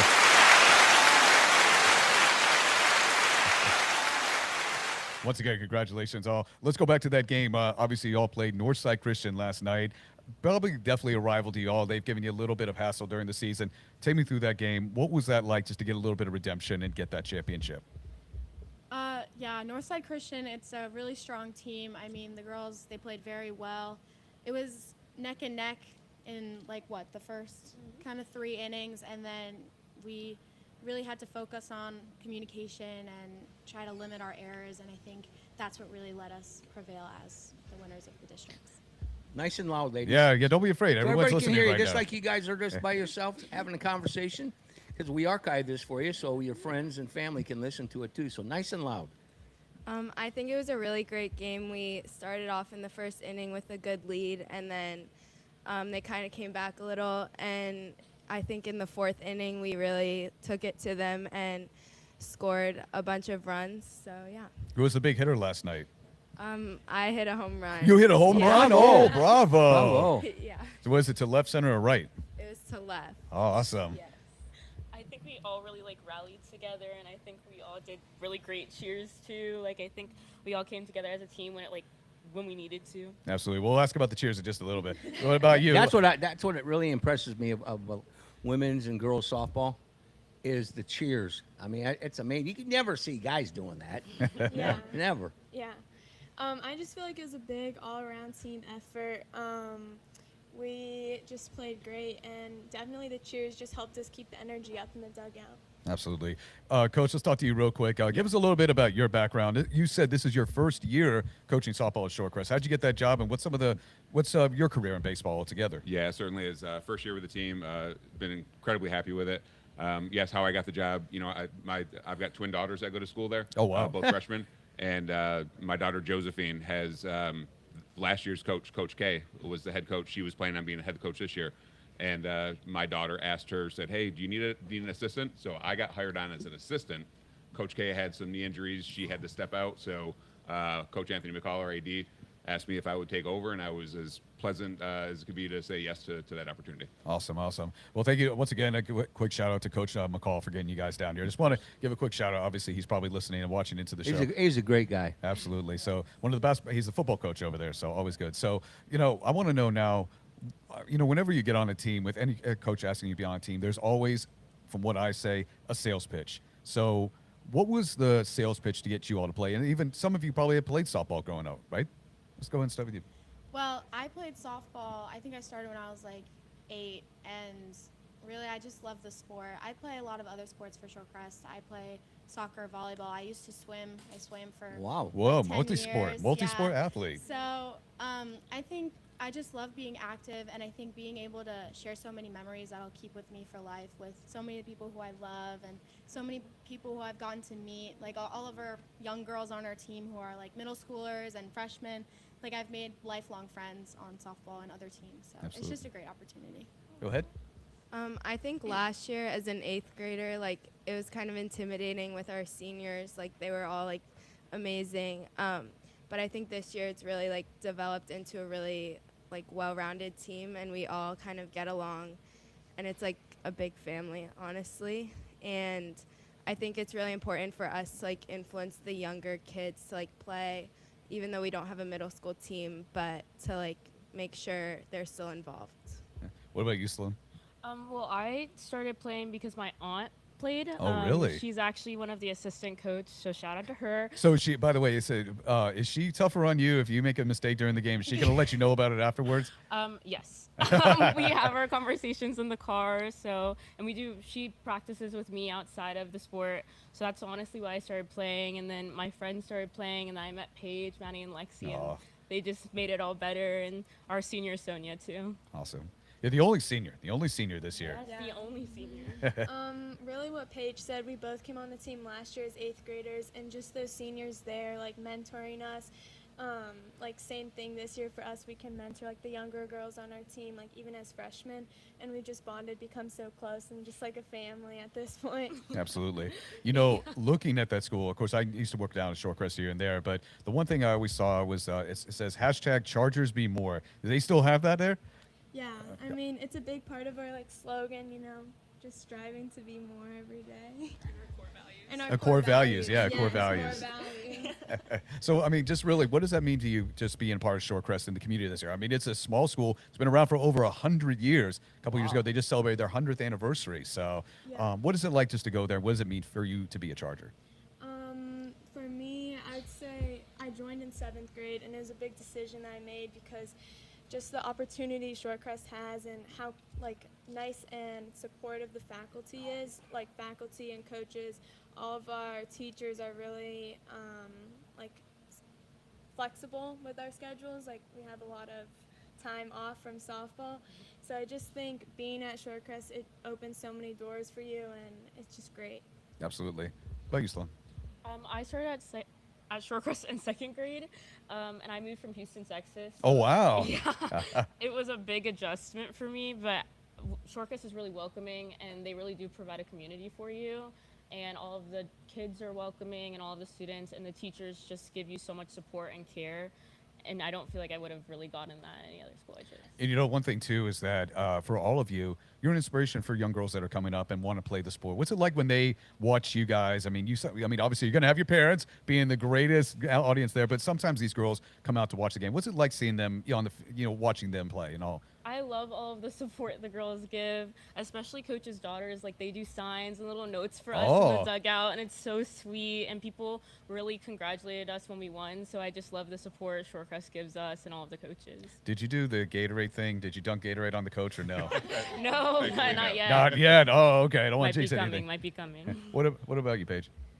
I think that it's really like there was the last home game, the girls, like there were like 3 of them who they were like in 4th grade and tried to see who could throw it the farthest. And it was just like a good way to get everyone engaged. And I think it's really important because a lot of people overlook softball. There's like a lot of people who do track the same season. So I think it's important to go to the younger kids and be like, guys, join softball. It's so fun because it really is. And it's just a blast with all of our friends. And last but not least, Alexis. Yeah, I mean, everything that I was already thinking was already said, but, I came from a small school in Massachusetts with like 300 kids. I moved to Shorecrest in 6th grade, and it's just even though it's such a small school, like that means everyone is just so close together, and there's such a good support system that we all have built with each other over the past like 6 years. Yeah. So being able to, again, share this opportunity with all these girls is just something that has really made an impact on my life, and I know their lives too. Absolutely. Before you all came on the show, we talked and all, and as Mike and me, of course, talked about is the absolute excitement during the game that you all have. And I wanted you guys just to take a moment and think about one of your favorite cheers that you guys do and all. So How about if we ask them to do it? Yeah, that's what I was going to say. Why don't you do it for us right now? Why not, man? We're on Yeah. we're on our Yeah. YouTube channel. This is when like someone steals a base or like is safe and because like they ran fast. All right, go for it. Go ahead. You're Is that Lightning McQueen? Ka-chow. Bravo. beautiful. Bravo. So So you guys are doing that all during the game, right, Coach? 100%. They are extraordinarily loud, and one of the, Sometimes does it impact your ability to communicate with them? you know what? A few times it does, because I'm over at the third base box, and I need to get loud, and I think the girls agree I can have a very loud voice when I need to, and it is great to hear them and just cheer their teams on, and it helps rattle the other team a little bit, and that's super important in some That's of the those key clutch right areas. there. And Absolutely. the energy and enthusiasm, regardless of the score, is critical. 100%. One thing I want to ask too is that, with softball, obviously you had a big home run and all, but with softball, is it more of a small, you're playing a small ball game, or is it more focused on big hits? Because let's face it, you all have, you look at a baseball and you look at a softball. Softball is definitely a lot bigger and it's a little heavier. So do you have to make that adjustment, play more small ball as opposed to playing, big hits and everything? I think that from my perspective, it's more of like the big hits are nice and all, but like I feel like getting on base is what matters more than just getting a home run, because that's like what allows for us to get more runs and put the numbers on the board. But Paige got a nice home run, can't complain. Exactly, So- can't complain. I would say that to the home run queen here, right here. Yeah, so No small ball when she's at the Yeah, plate. exactly. Yeah, solo home run, or was it a? Maddie was on base. Oh, so 2-run home Wow. run. Yeah. Hey. Beautiful. But I really think like all the small ball leads to the big hits in terms of like if you get a bunt down or you walk or something, so the next person has the opportunity to get a hit. So it's really just like being selfless and like doing it for your team, and like even if you don't get a hit but you like advance the runners, it's really like all combines into the score ultimately. All right, go ahead. I agree with both what they said, but I also think Come down, microphone. Yeah, around there a you go. little Don't be bit. afraid to that. There's a cloud on one side. Turn it around. Turn the mic. There you go. Okay. See the cloud there? Yep. There you Yeah. go. Okay. Right here. Yeah. Okay. There you go. I agree with both Lexi and Paige, but I also think the big hits like rattle the other team too, and I think they also join us all together, and I think the RBIs and everything like help us really support and commend each other. Yeah, kind of just same thing. Big hits like lead to momentum, which we need, but the timely hits are just what helps us win games, and just like a little dink can, score us. So. So, we obviously talk about school support, but I got to ask: does the baseball team come out and support you guys? Do they come and watch games? I'm gonna put a little pressure on. I want to put some pressure on them a little bit. So, so now going into the playoffs, it's all on the line now. Everybody's score starts at record, starts at 0-0. So when you're in districts, how do you all keep yourselves focused, especially if it's a situation where you're down in a game? How do you guys bring yourselves back up? Really, it's all in like cheers and stuff. I mean, if we I'm starting to think the cheers are like codes for something. Not just if someone steals a base, but say the right cheer and all that. Instead of the coach on third giving signs and everything, it's just, oh, we're gonna say this cheer, and they'll understand. Yeah, it's like that. We have our senior Sonia. She does drums sometimes. She does drums. Yeah, she'll take like an empty ball bucket and she'll like flip it upside down, and then she'll just start going at it. It's like, whoa, like, this is a good beat. But I think picking each other up is definitely super important going into playoffs, because like we can't play when someone's down, and then that energy kind of like feeds into other people. So I feel like making sure that all your teammates are up and like happy, like no matter what the score is very important to securing a win. Turn that mic around again, young lady. There you go. The cloud's the key. There you go. I think it's also like really supporting each other, but also like starting fresh each game, because like once you win, it's a whole new game. And even if it was like a tough win or whatever, like coach says, it's like a new season every game. So we just have to keep focusing on each game at a time. So to hopefully reach a win. Is Sloan? Is she the one that gets everybody riled up in the dugout? She's the one. I contribute. I think it's like me, Sonia, and then I like start the cheers and everyone else kind of comes in. I think the cheers are a big part of it, but I think it's also we just all have fun with each other. Like we all have fun with each other. We all give pep talks to each other. We all try to support each other, and I think that's the biggest thing when it comes to this game. Yeah, I'd say just remembering softball is a team sport, not an individual sport, and it's easy to get really down on yourself, but like being surrounded by family and your teammates is just a great way to help you flush out a bad game, bad at bat. Yeah. So we're going to give a quick shout out to Sonia. She's your only senior. Yes, So we love her. she was the only one that had a senior night last night. Or yeah, when was the senior night, by the way? It was a week and a half. A week and a half ago. Okay. Yeah. So, but yeah, she was the only one. Was there anything special that you guys did just for her to make her senior night special? So me and Riley bought like all of her special things according to her college. She's going to NC State. Oh wow! So, You gonna be a wolf pack? Yes. Wow! Congratulations. We got her like Raleigh's a great town. we got her sweatshirts and like a giant basket just to support her and love on her. And she's really close with my family, so my family also got her a gift. And the entire team really kind of contributed with like cheers and like just loving and supporting her and giving her her time. And coach got her cookies. Oh god! was she bawling and all that? Hey, easy on the balling. Hey, come Emotional. on. Emotional. Balling makes it sound like she's soft. No. Oh. Did you get emotional? She's going to be emotional probably our last game, but she wasn't emotional on senior night. That's just not really her. That's not her go-to. thing. Oh, okay. Look at her. She's over like Stoneface.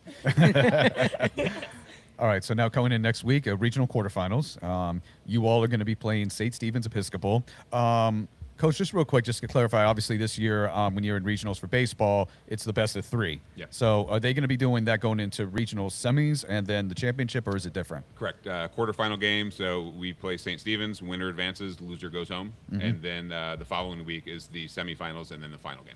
All right. So just real quick from your perspective, this of course started with the best of three, correct? This past season, or are you guys still single elimination? Sorry, I should ask No, that. so playoffs is single elimination. Wow, one and done. One and you done, lose, okay. their season is over. So Wednesday, someone will be packing their bags and ending their season, and someone will advance to the following week. Okay, but like I said, it's not a best of three. It's You hear not what a- Coach It's not. said? Pack their bags. You don't want to hear that.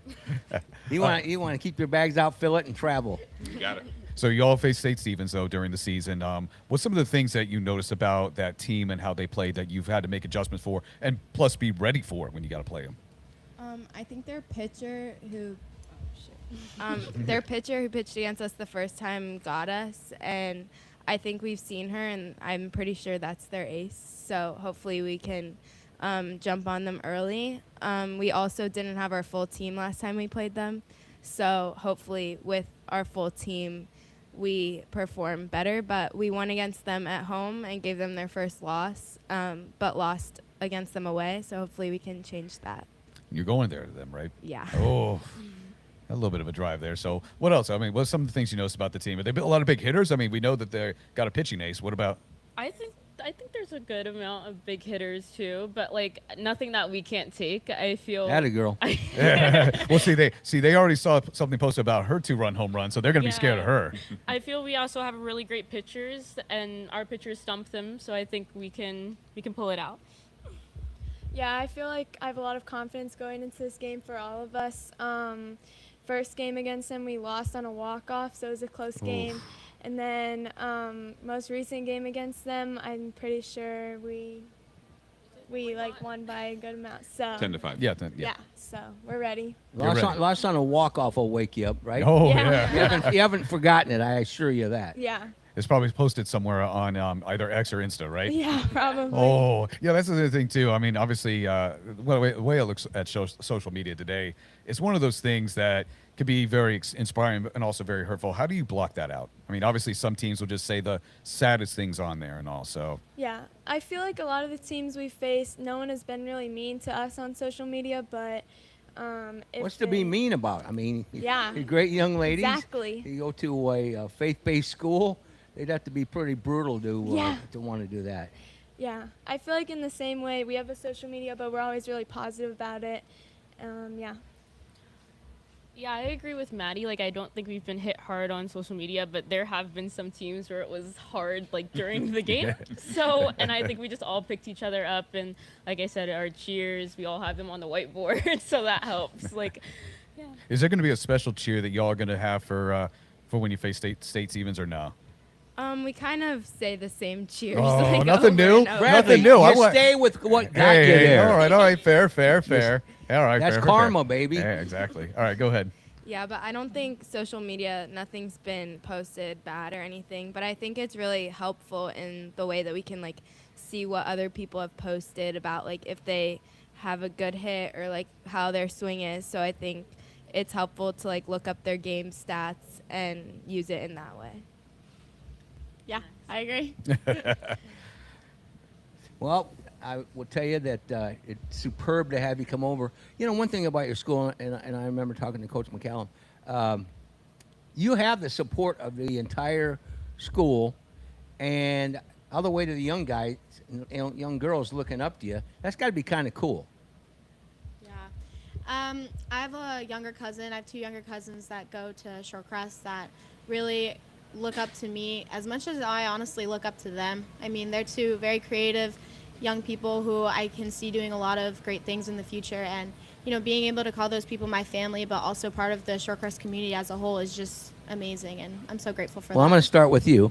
First of all, thanks, Coach, for bringing them, and the ladies bringing you over. I always like to recognize the people that got you there, because we archive this. We're on our YouTube channel. By the way, log on, give us a like. You better give us a like on your own post and sign up.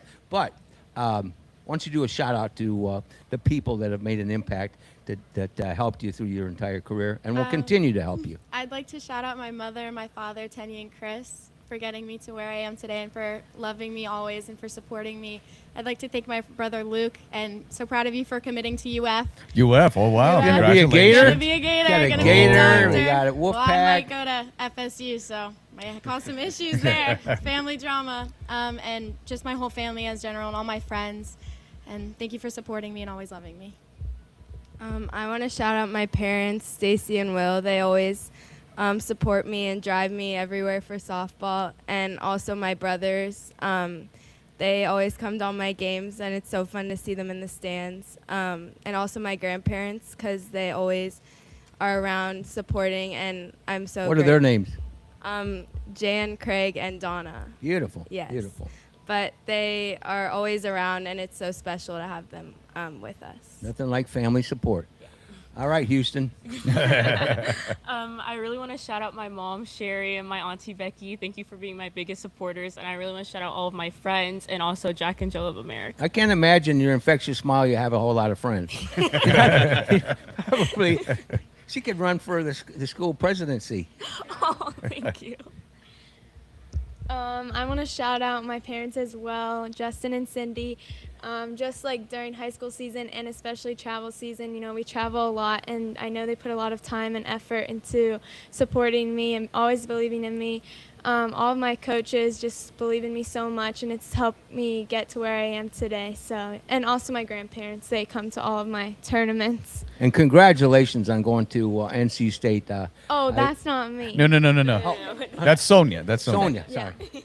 Congrats to Sonia. Yeah. My bad. And by the way, real quick, the people that you just thanked, who are they all? Are they all here today? Are some of them here today? My parents are here. All right. Oh, bravo. They're here. They're all listening right there. My mom's right there. Your mother right there. Oh, she's the one. I see where she gets her bright smile from. They were probably ready to kill me as I kept talking hockey, but we got backed up here. But I appreciate you bringing these young ladies down. Coach, You have an interesting story on how you got to be the head man, and this is a great success story. Did you play soccer? I did not play soccer. I played baseball. I did play baseball. It's even a better story. Well, it's all about competition. All about competition, yeah. And Competition. and you these know, four all the girls and the rest of the team fundamentals does that. carry over to any sport. And he must be a pretty decent leader. We don't have to say it. But congratulations and nothing but success. And you're going to have a lot of fun with your kids. Yeah, I'm super excited to watch this team continue to play and advance over the rest of the season and the upcoming years. Beautiful. Awesome. All right, y'all, thank you for joining us here today. Good luck this Get week. some pictures of these young Oh, of course ladies. we are going to get some pictures and everything. These are going to be pre-state champ pictures. Mike, don't jinx them out yet. Can we also shout out our coach, Coach Talon? Of course. Coach T. Of course. And the rest of the team as well, ladies. Oh, and the rest of our team. Yeah, you all gave a quick shout out to Sonia. So yeah, we got to include the rest of the team and all that. So Tell Sonia that I said that NC State's a great school. all right, ladies, of course, thank you for joining us here today, and we look forward to seeing you maybe coming down again after the season is done to have a quick celebration. So once again, thank you. Yeah, we'll definitely do that. All right, Thank you for your time today. Absolutely. All right, great job, Bradley. We've got Coach Chris Harvey will be chiming in with us, so keep an eye on him, fellas. And this is our Tampa St. Pete Sports Connection Body Armor Coca-Cola primetime prep conversations, and we like to have those each and every week. Of course, we're under the Shipyard umbrella now. Here comes Ray Kennedy to help me fumble, stumble, and bumble. We got your favorite. We got Chris Harvey coming on. Oh, heck yeah. Coach Harvey. Had to go get another Coke so I could spill this one too. Hey, you know what? Well, how many times have I done that? Like every other show? Yes. I know you're going to go. You can't wait to talk to Chris Harvey about Bain. I'm sure. I know. And he's got to be giddy. He's got to be. And I've talked to Dan Cilio. I mean, Miami guys. And he wasn't supposed to be there at 15. He was. I think we got Coach Harvey now. Coach Harvey joining us. There he is. Mike, how you guys doing? Oh, there great. you How are you, man? Well, I got to be honest. While I'm on the interview right now, my daughter, Bailey, you've met, is driving me. So if I sound a little nervous, it's not because I'm on the air. It's because I'm a passenger with her, and she's just learning how to drive. So Tell her to drive. Just like she hits the golf ball. Right down the pipe. don't tell her that. We'll be over in the weeds real soon here, Mike. I mean, she didn't like that one too much. Coach, this is Ray. Could you do me a favor on your end? Could you turn your volume down just a little? We're getting feedback on it. Can you hear me now? Yes, sir. Yes, sir. There you go. Is that better? Okay, good. Sorry. So, Bain, tell us about Mr. Bain coming to the Buccaneers at 15, Coach. That was a pretty good thing, wasn't it? I think it's the best pick in the draft. I think that I heard Coach Cristobal say something a couple weeks ago when they were talking about Bain, is that there's a lot of negativity about his arm length. Well, if I had the opportunity to spread negativity so that I could pick him later in the draft, I'd do the same thing, because I think he could have been one of the top 2 or 3 players in all of college football last year. I mean, the success that Miami had late in the season, I mean, a lot of that was, a direct result of he and Mr. Messidor's play. So I think that the Bucs, all I heard last year was that they need an edge rusher. They need an edge. They need an edge. Well, in my opinion, I think they got the best edge that was coming out in the draft, and they were able to get him at pick 15. So they didn't have to, sell everything they had to be able to get it. So I'm excited for him. And when he walks right past the mirror, just grabs the hat and just heads right to the stage in Roger Goodell. You're talking about an edge, not only his play, the position he plays, but the fact that he brings that edge here. It reminds me, I hate to make the comparison, but Warren Sapp's my favorite football player of all time. I cried that they didn't win the Heisman. I mean, we got him. And when Bain comes here, I'm not saying Bain is that, but that's the kind of attitude I think he's going to bring to this Buccaneers defense, and that's what Todd Bowles needs to get that defense on that tizzy, aren't they? I'll say it. He'll be better than Warren Sapp.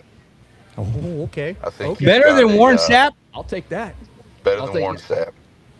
I think that, the position he plays and with the way that Coach Bowles runs his defense, I mean, I think that One, if you've watched the Bucks play in the last couple of years, that's a definite need for them. That's what everybody talked about. And then, so you take a kid who has that ability and that talent and that mindset, and I mean, he's just an angry football player, a great man, but an angry football player. And I think that that's exactly the edge that they need up front defensively in Tampa. I think that for everything that Warren Sapp was all those years ago, I think that Bain can be that and more for this team. So.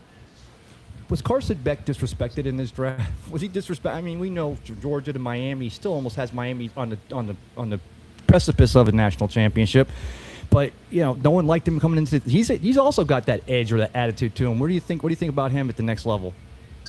Well, I think that we had a 2019 graduate at CCC, Brett Seither, who played for Georgia when Carson was there.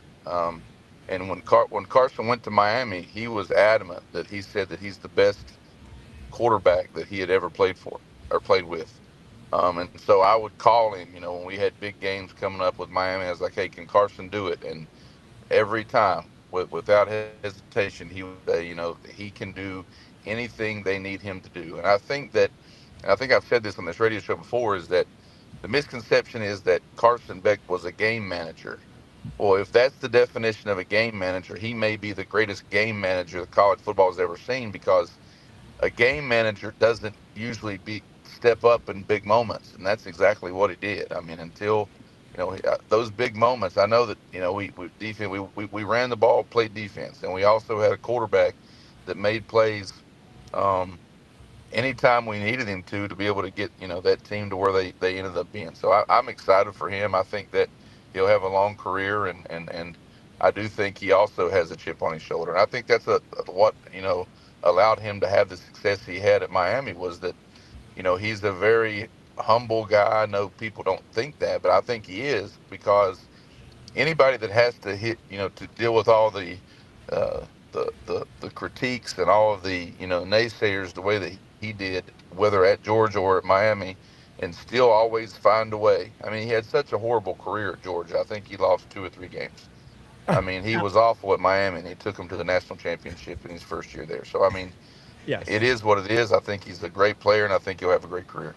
I didn't realize I was opening a can of worms with that question, but I have totally Hey. because at Miami, Yeah, well, at Georgia, he was more of a game manager under Mark Richt, and when he goes to Miami, I was like, he keep himself from getting out of his own way or getting in his own way. He didn't manage. He just was a leader for that team. And he needed to be. He was 1 year in, didn't want to come up like he'd been there the entire time. I thought he did a fantastic job. I'm sorry, Mike. Did you have a question for Coach? No, keep rolling. Okay, Coach.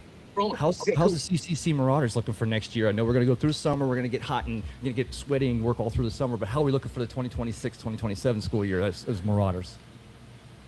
Well, we finished practice 11 for the spring yesterday. We get 20 practices in the spring, and one of those is a spring game. On the 16th, we play in Lakeland against Jesuit and Evans High School.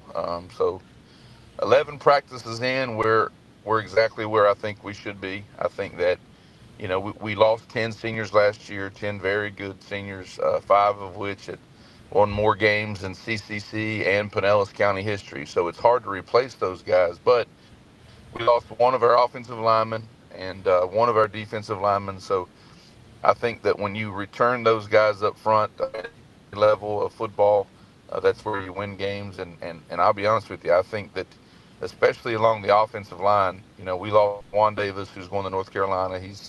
He was a 6'9", 380-pound kid. So we don't have another 6'9", 380-pound kid, but we average, as an offensive line right now, we average probably 6'3" and a half, 285 pounds. So that's a big high That's school high offensive school. line with an entire yeah, an entire season of experience. So I think that that's the one thing that I've noticed so far. I think we have three offensive linemen that we could rank 1, 2, 3 in any order as the most improved players we have. And it wasn't if they were improving from being bad. It's just they've really taken the next step as far as leading our team. And we returned our quarterback, and we've got another quarterback that sort of works with him that has done some things. Chase Barrett was our quarterback last year, and he'll play quarterback for us again this year. But Sean Hickey's done a good job this spring. And then Chase, we've found some other ways. We had a quarterback a couple years ago, Jawan Newton, that we played quarterback, and we used to always sit and talk about, well, if we could play him here or if we could play him there, then we would be better. Well, we've decided not to make that same mistake. So we're going to play Chase at linebacker. We're going to play him at quarterback. We're going to play him uh, at running back. We're going to do a lot of different things with him, and I think that's going to be really good for us. Defensively, we return our leading tackler from a year ago, and Kari Williams is back, and well, we've got a plethora of guys there. So we're excited about it. Our numbers aren't great. We usually go through spring with around 45 kids.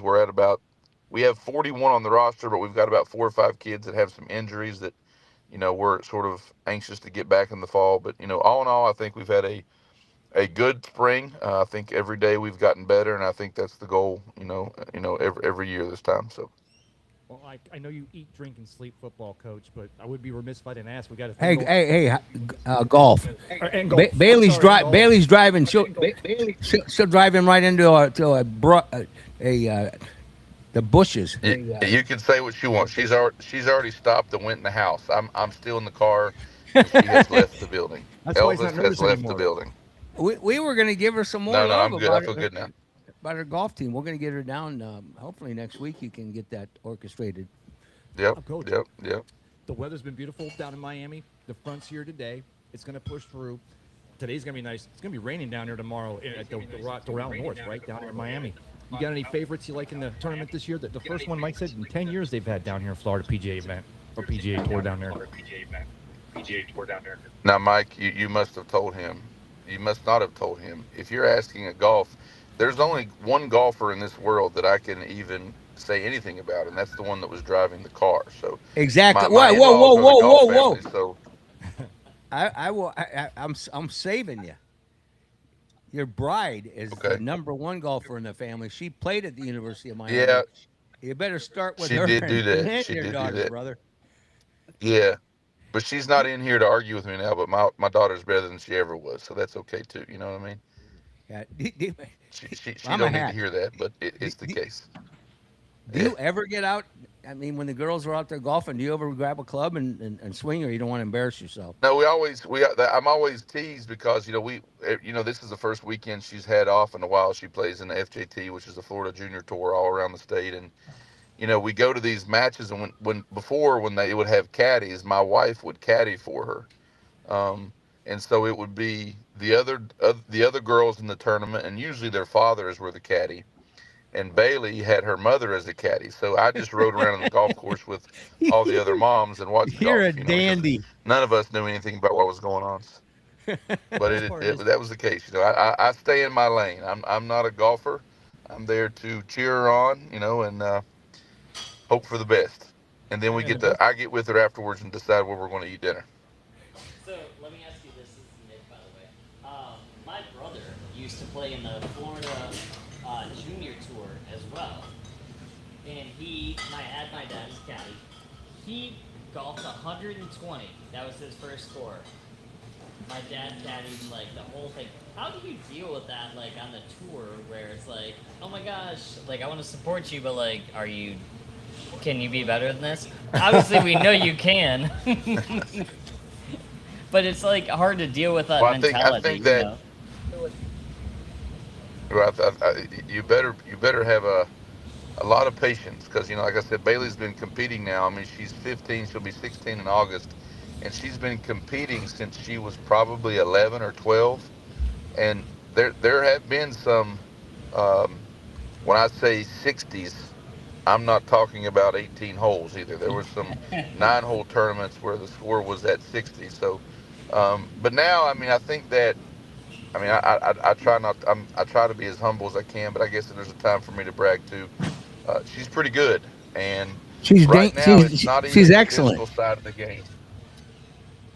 It's not the physical side; it's the mental side, which in golf is I think it's 75% of the game. You know what I mean? So being able to keep her when things are good, you know, keeping her humble, and then when things are bad, keeping her, moving forward. And to me, that's what our job is. I mean, like I said, I can't fix her swing or her score or anything else to do with the game, but I can be there to sort of check her a little bit as a guy that works in athletics. That there can be highs and there can be lows, but we always in football we always say stay neutral, and I think that's a big thing for golf too, is being able to stay neutral. We're talking to Chris Harvey. He's the head football coach at Clearwater Central Catholic, brought to you by our great friends at Body Armor Coca-Cola, Sea Dog Brewery. Get yourself a nice meal out on the Intercoastal across from the Gulf. But you're a great leader. You know why? You got Pat Shriver, one of the greatest teachers in the entire state of Florida from Cove K, working with your daughter. That's called leadership, Yep. my man. There's a lot of things in golf I can't do, but I make sure I find a way to get her around other people who can. So Pat's done real well, not just with her, with our program, and we love that partnership we have. CCC has with Cove K as well. So That's like me down here. I surround myself with great guys like Ray and baseball. Ben Botham bailed on us today. You know what he's doing? Imagine this: 27 years old, and you're down at Key West, going to a wedding. Can you believe that? He's got a big game against Jesuit coming up.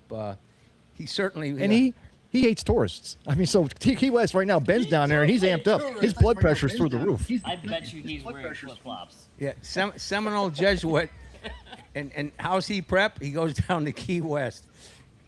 And, I mean, that's getting relaxed. Fred Forsley joins us. Have a seat there, my friend. Good sir, how are you? I tell you what, Chris. It's always a pleasure having you on the show with your diversity, talking about the only team in America, Miami. A lot of diversity there. The only high school team, CCC. You're one heck of a great guy. And, you said it. I didn't say it this time. You said it. I know. I appreciate you, and get working on getting the girls down here. We want to get them down here and give them some love. I will. And Pat Shriver, I know Saturday she's going to say no. Pat Shriver, I know Saturday say no. We'll get her on the air. Good deal. Good deal. I look forward to it, and I'm sure they do too. Thank you, guys.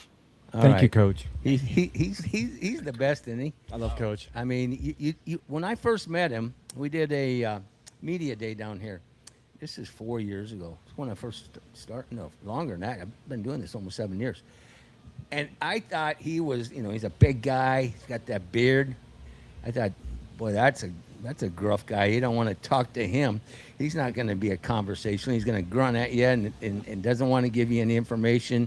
His team's number one. I'm thinking, kind of coach I just don't care to know. I couldn't be any more wrong, and I do that quite often. But the bottom line is he is one heck of a great guy and a superb coach and leader, and he's a great father.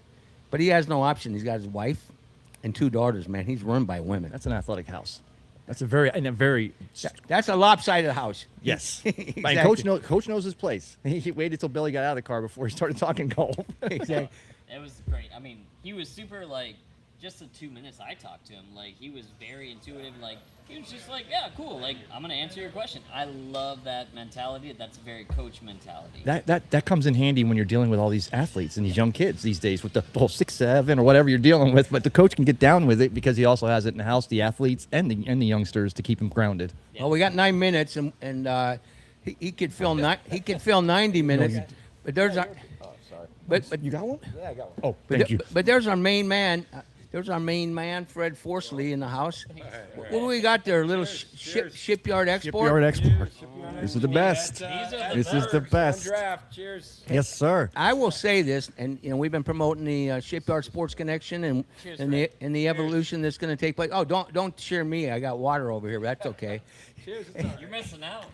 Anyway, the evolution of our world is changing dramatically with the launch of the Shipyard Sports Connection, New England, Tampa Bay, and other content across America, for sure. In fact, I've already lined up some really cool things. One of them's with that young man right there for America's 250th birthday. Great. We're going to be at Nathan's hot dog eating contest. No way. He'll be alive. His dad's a producer. In New Jersey? Or is it Yeah. New York? Coney Island. Right. Coney Island. Right. So that's the kind of content we want. Definitely. I mean, Definitely. and he's had many conversations with how many times has he been the winner?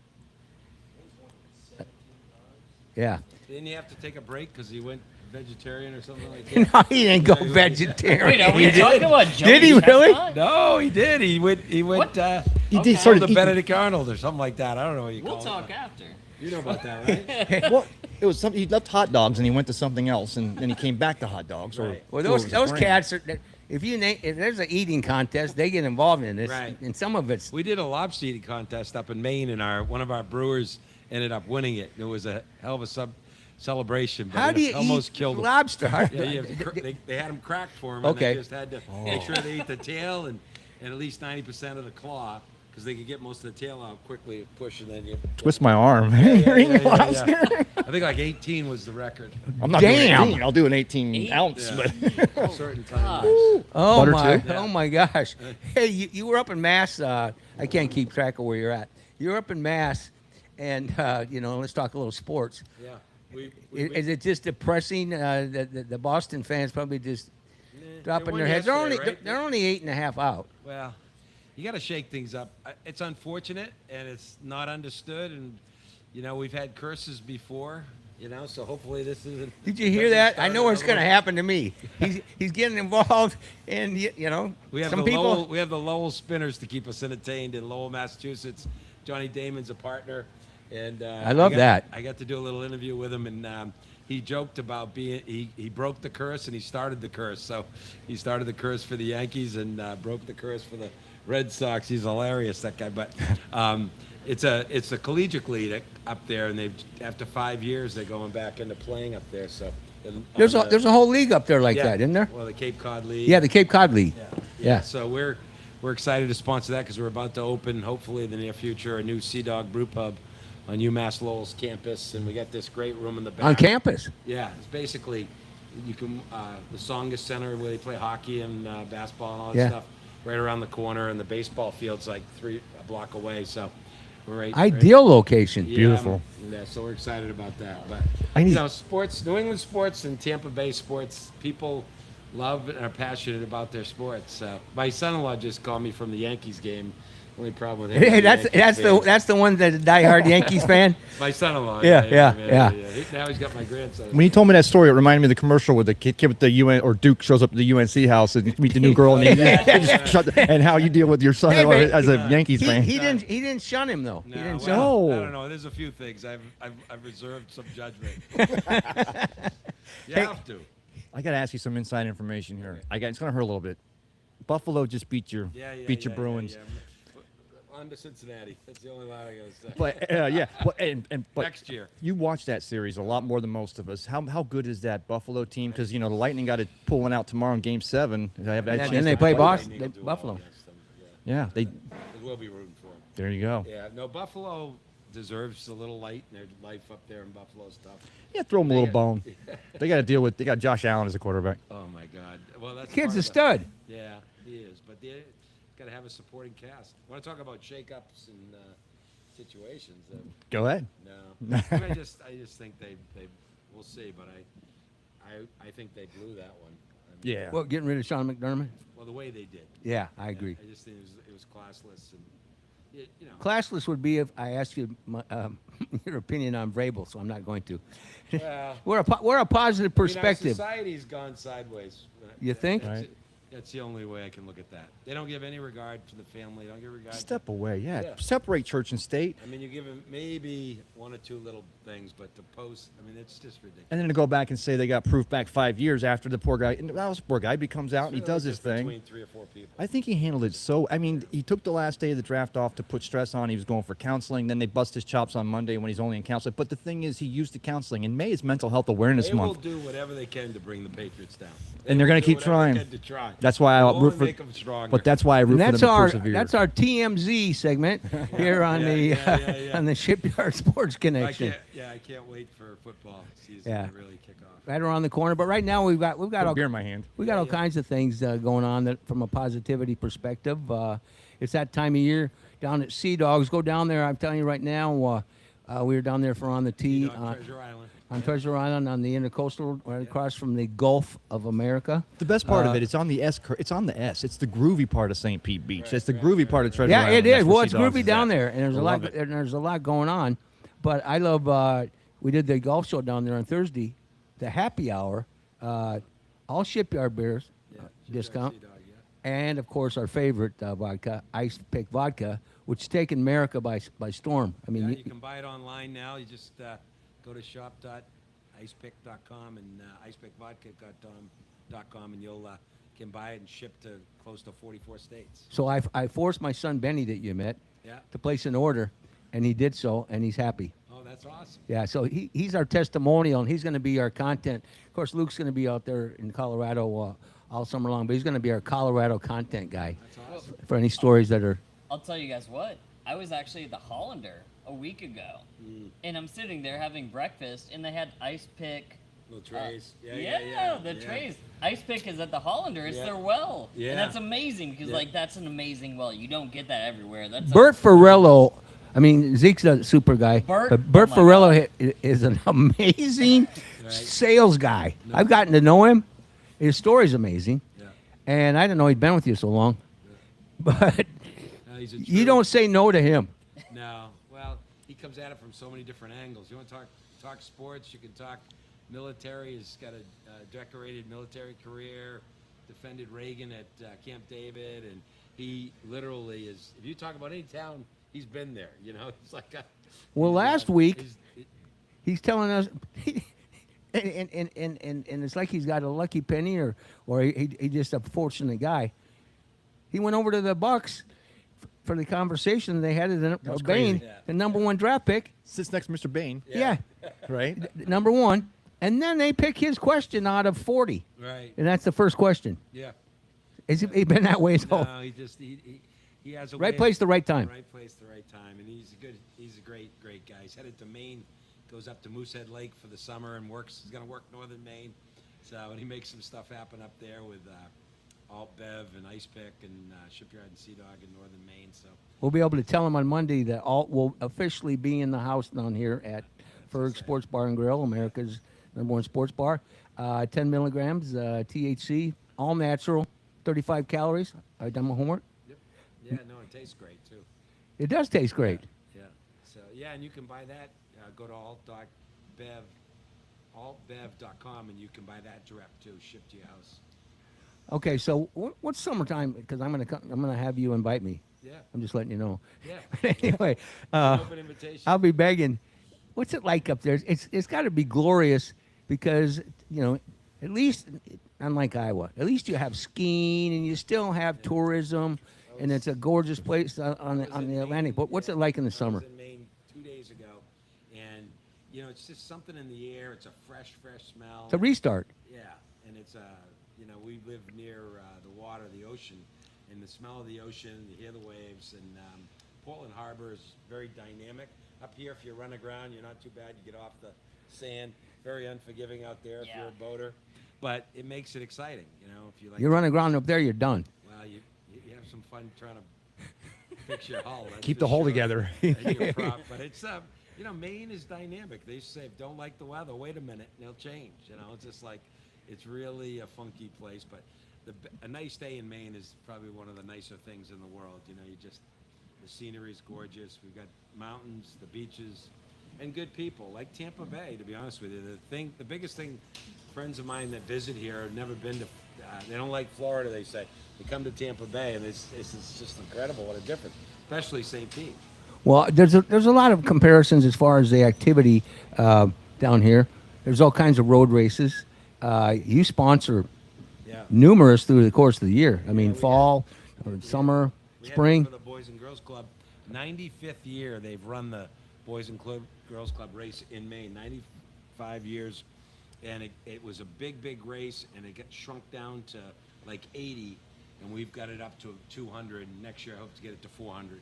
You used to participate in that until you had the old knee or hip. May 29th. I already done my left. I've done my left. I'm doing my right.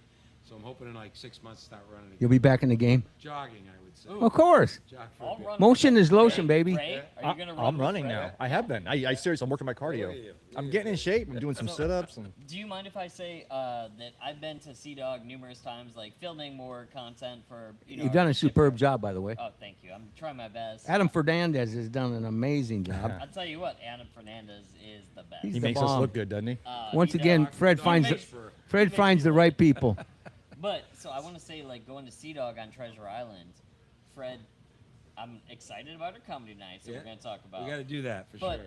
the location, I've talked to my parents about coming down from Michigan, and I'm like, we have the perfect location for you guys to come and have drinks, and the food is incredible there as well. Like, these beers are great, Yeah. but the food you they're guys doing have a great, is yeah. so good. Charlie Breakiron does a superb job. He does. Even though he's an Ohio State graduate. Oh, no, we and don't he's like loud that. and he's loud he's loud and proud, I assure you. I can't believe he's gonna have 3 kids now. 3 boys, my 3 sons. That dude. My 3 sons. And he started at 50, fellas. Yeah. Wow. God bless him. Right. He's the man. I want to talk about how things have changed. Sunset Beach is right just across the street and down the curve there. Yeah. Back in '77, my mom took me out. My mom took my sister and I out there because it was the Pinellas County Sheriff's volleyball. They were playing volleyball against all the Playboy bunnies, and all the bunnies were out there. Nice family function your mom takes you to. Well, it was, but she was a She one of the bartender. bunnies? Yeah, she could have been. Okay. But, I just, That's the way smart. things change. But, I mean, you talked about the society, what the thing changed and all. Some things changed for the better, some things maybe not. Yeah, well, it's interesting. Florida still would be seen as politically incorrect or in Maine versus Maine. So Oh, nobody's got quite a sense of difference. humor. Nobody has a big sense of Yeah, humor. quite a there. difference. That's the Yeah. thing. We gotta have a sense of humor in America. Well, sports in Maine, especially high school sports, we've talked about this. Cooper Flagg was Stud. Was a stud, but he, as a family, kind of, we had a Maine. Andy Bedard was a star athlete in Maine, basketball player, played in Europe. At Orono, at the same time, Cooper's mom played, and Andy actually brought him into his house in Florida as, I think, a freshman, and had him live with him, both Ace and him, and really mentored and assisted others to get Cooper where he is. Did he go down to IMG then for a while? No, he went to what's the one? Lake Mary, or I get it right on the tip of my tongue. Is it in Florida? Yeah, Orlando. Not IMG, but I know which one you're it talking is Lake Mary. Lake Mary is in Orlando. No, it's Sorry. it's going to come to me in a second. But he is he rookie of the year? Right? Rookie of the year, the most dominant rookie from a points record perspective. And people, it's quiet. They quietly have not been promoted because the Mavs have not had a great year, but he's done what they expected him to do, and now hopefully they surround I it. heard it on Sports Center. I didn't hear.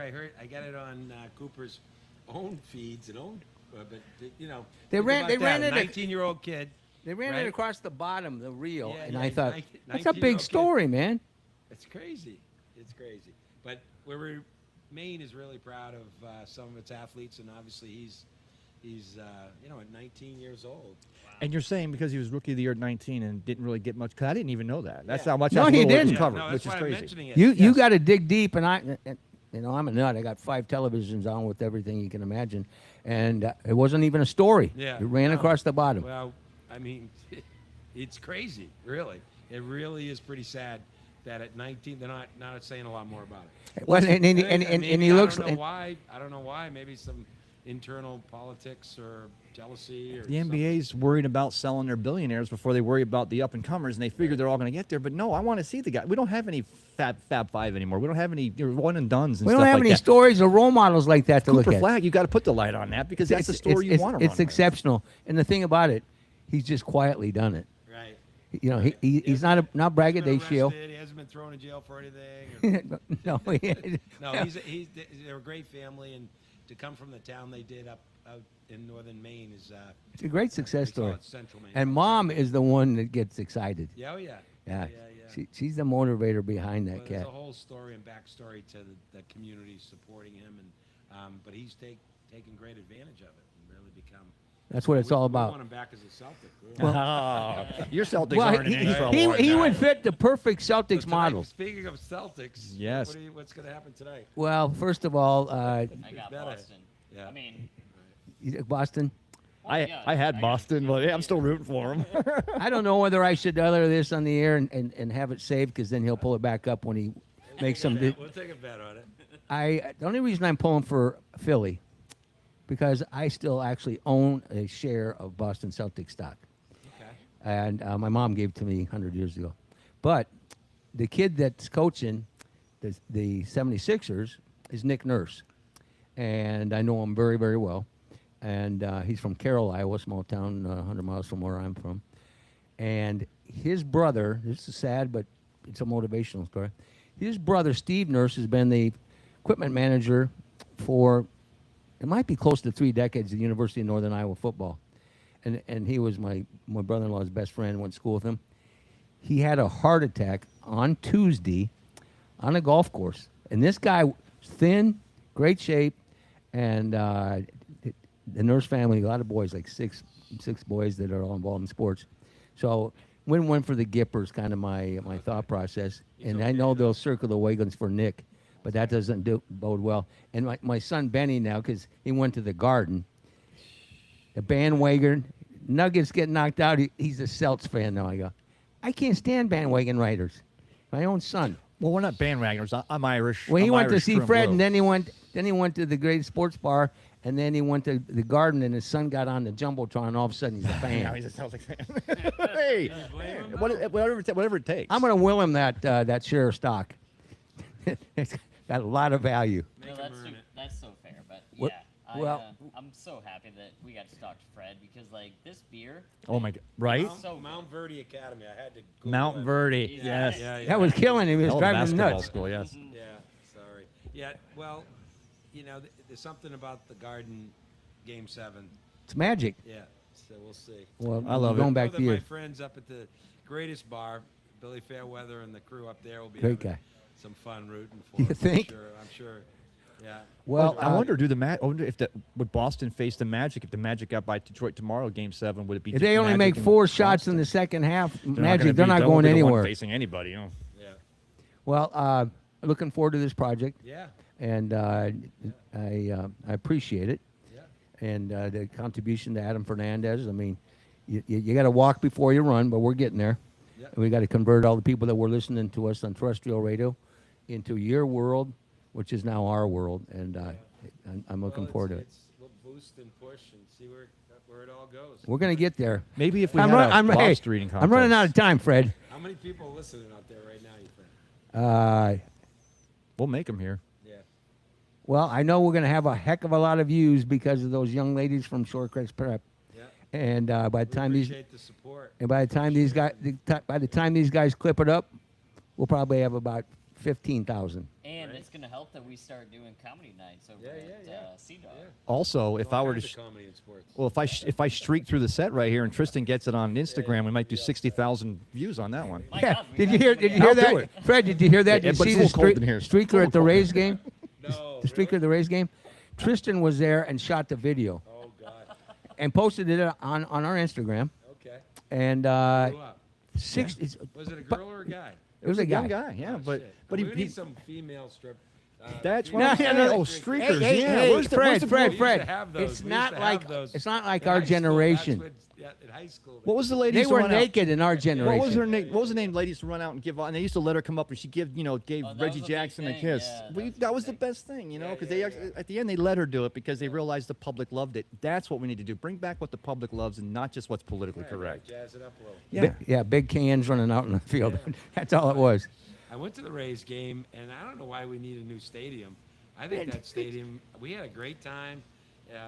My grandson was there, my granddaughter, and my son-in-law, Ricky, who loves the Yankees fan. represent the Yankees. But he agreed. He actually liked it better than So Yankee nice. Stadium. He liked the way it Don't get Ray weeping. No, but it's- but take a year and get the deal done, and don't start threatening about leaving town No, if you it's need- not gonna. I don't even think you need a new one. You don't. We had one ball hit the roof, but other than that, Can I give you But my still, opinion? that happens at the Cowboy Stadium. They kick into that sign. Right. Yeah. Oh, the punters, right? Let me make this point.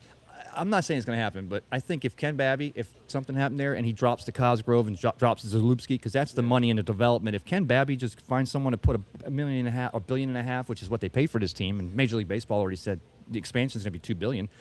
The team works there for another decade, and the new stadium gets built here or there. Take your time. And we're still on the air here. Why do you need a new stadium? I mean, Why are you rushing? Fenway, they could put a lot into that interior with skyboxes. They could make that I mean, other than whatever you do with the roof, I don't know if it's holding the building. And don't forget the uniqueness of every baseball stadium, the field dimensions, the wall, the green monster that they've converted. But that's part of the experience. Yes, sir. They need to keep it right here. And say, Hey, the old girl on Wrigley Field's still holding up pretty dang good. I'd rather keep what they have here than have it go somewhere else. But I also think the fan experience has gotten a lot better over there. Absolutely. And really could be better just by adding some additional little things like some batting cages. Well, they came. They came from minor league baseball, so they're accustomed to doing all the interaction. And they dropped the prices. Tristan's going tonight. He went last night with his mom. They dropped the prices. Alex Rebo was talking about what $29.95 tonight. Right, the maintenance deck is down from $49 to $29 for a special Saturday. It's going to be a riot in there. And plus, remember the $10 free per ticket. Right. Right in your wallet, you get $10 free. For Imagine if we concession. fill that stadium over there, really fill it with $10. All like dollar beers and stuff like that. Dollar would be the old. That like minor league baseball. Well, let me. But they Just did go that. wild with it. Well, let me tell you. Let me tell you what this ownership group would do. We could rattle the cages and say, look, let's pack that stadium to show Major League Baseball that baseball belongs in St. Pete, and they would up price. They would go up to the opening day prices just to keep the numbers down because the narrative is we got to get the big. I'll tell you what though, like my only Too many politics.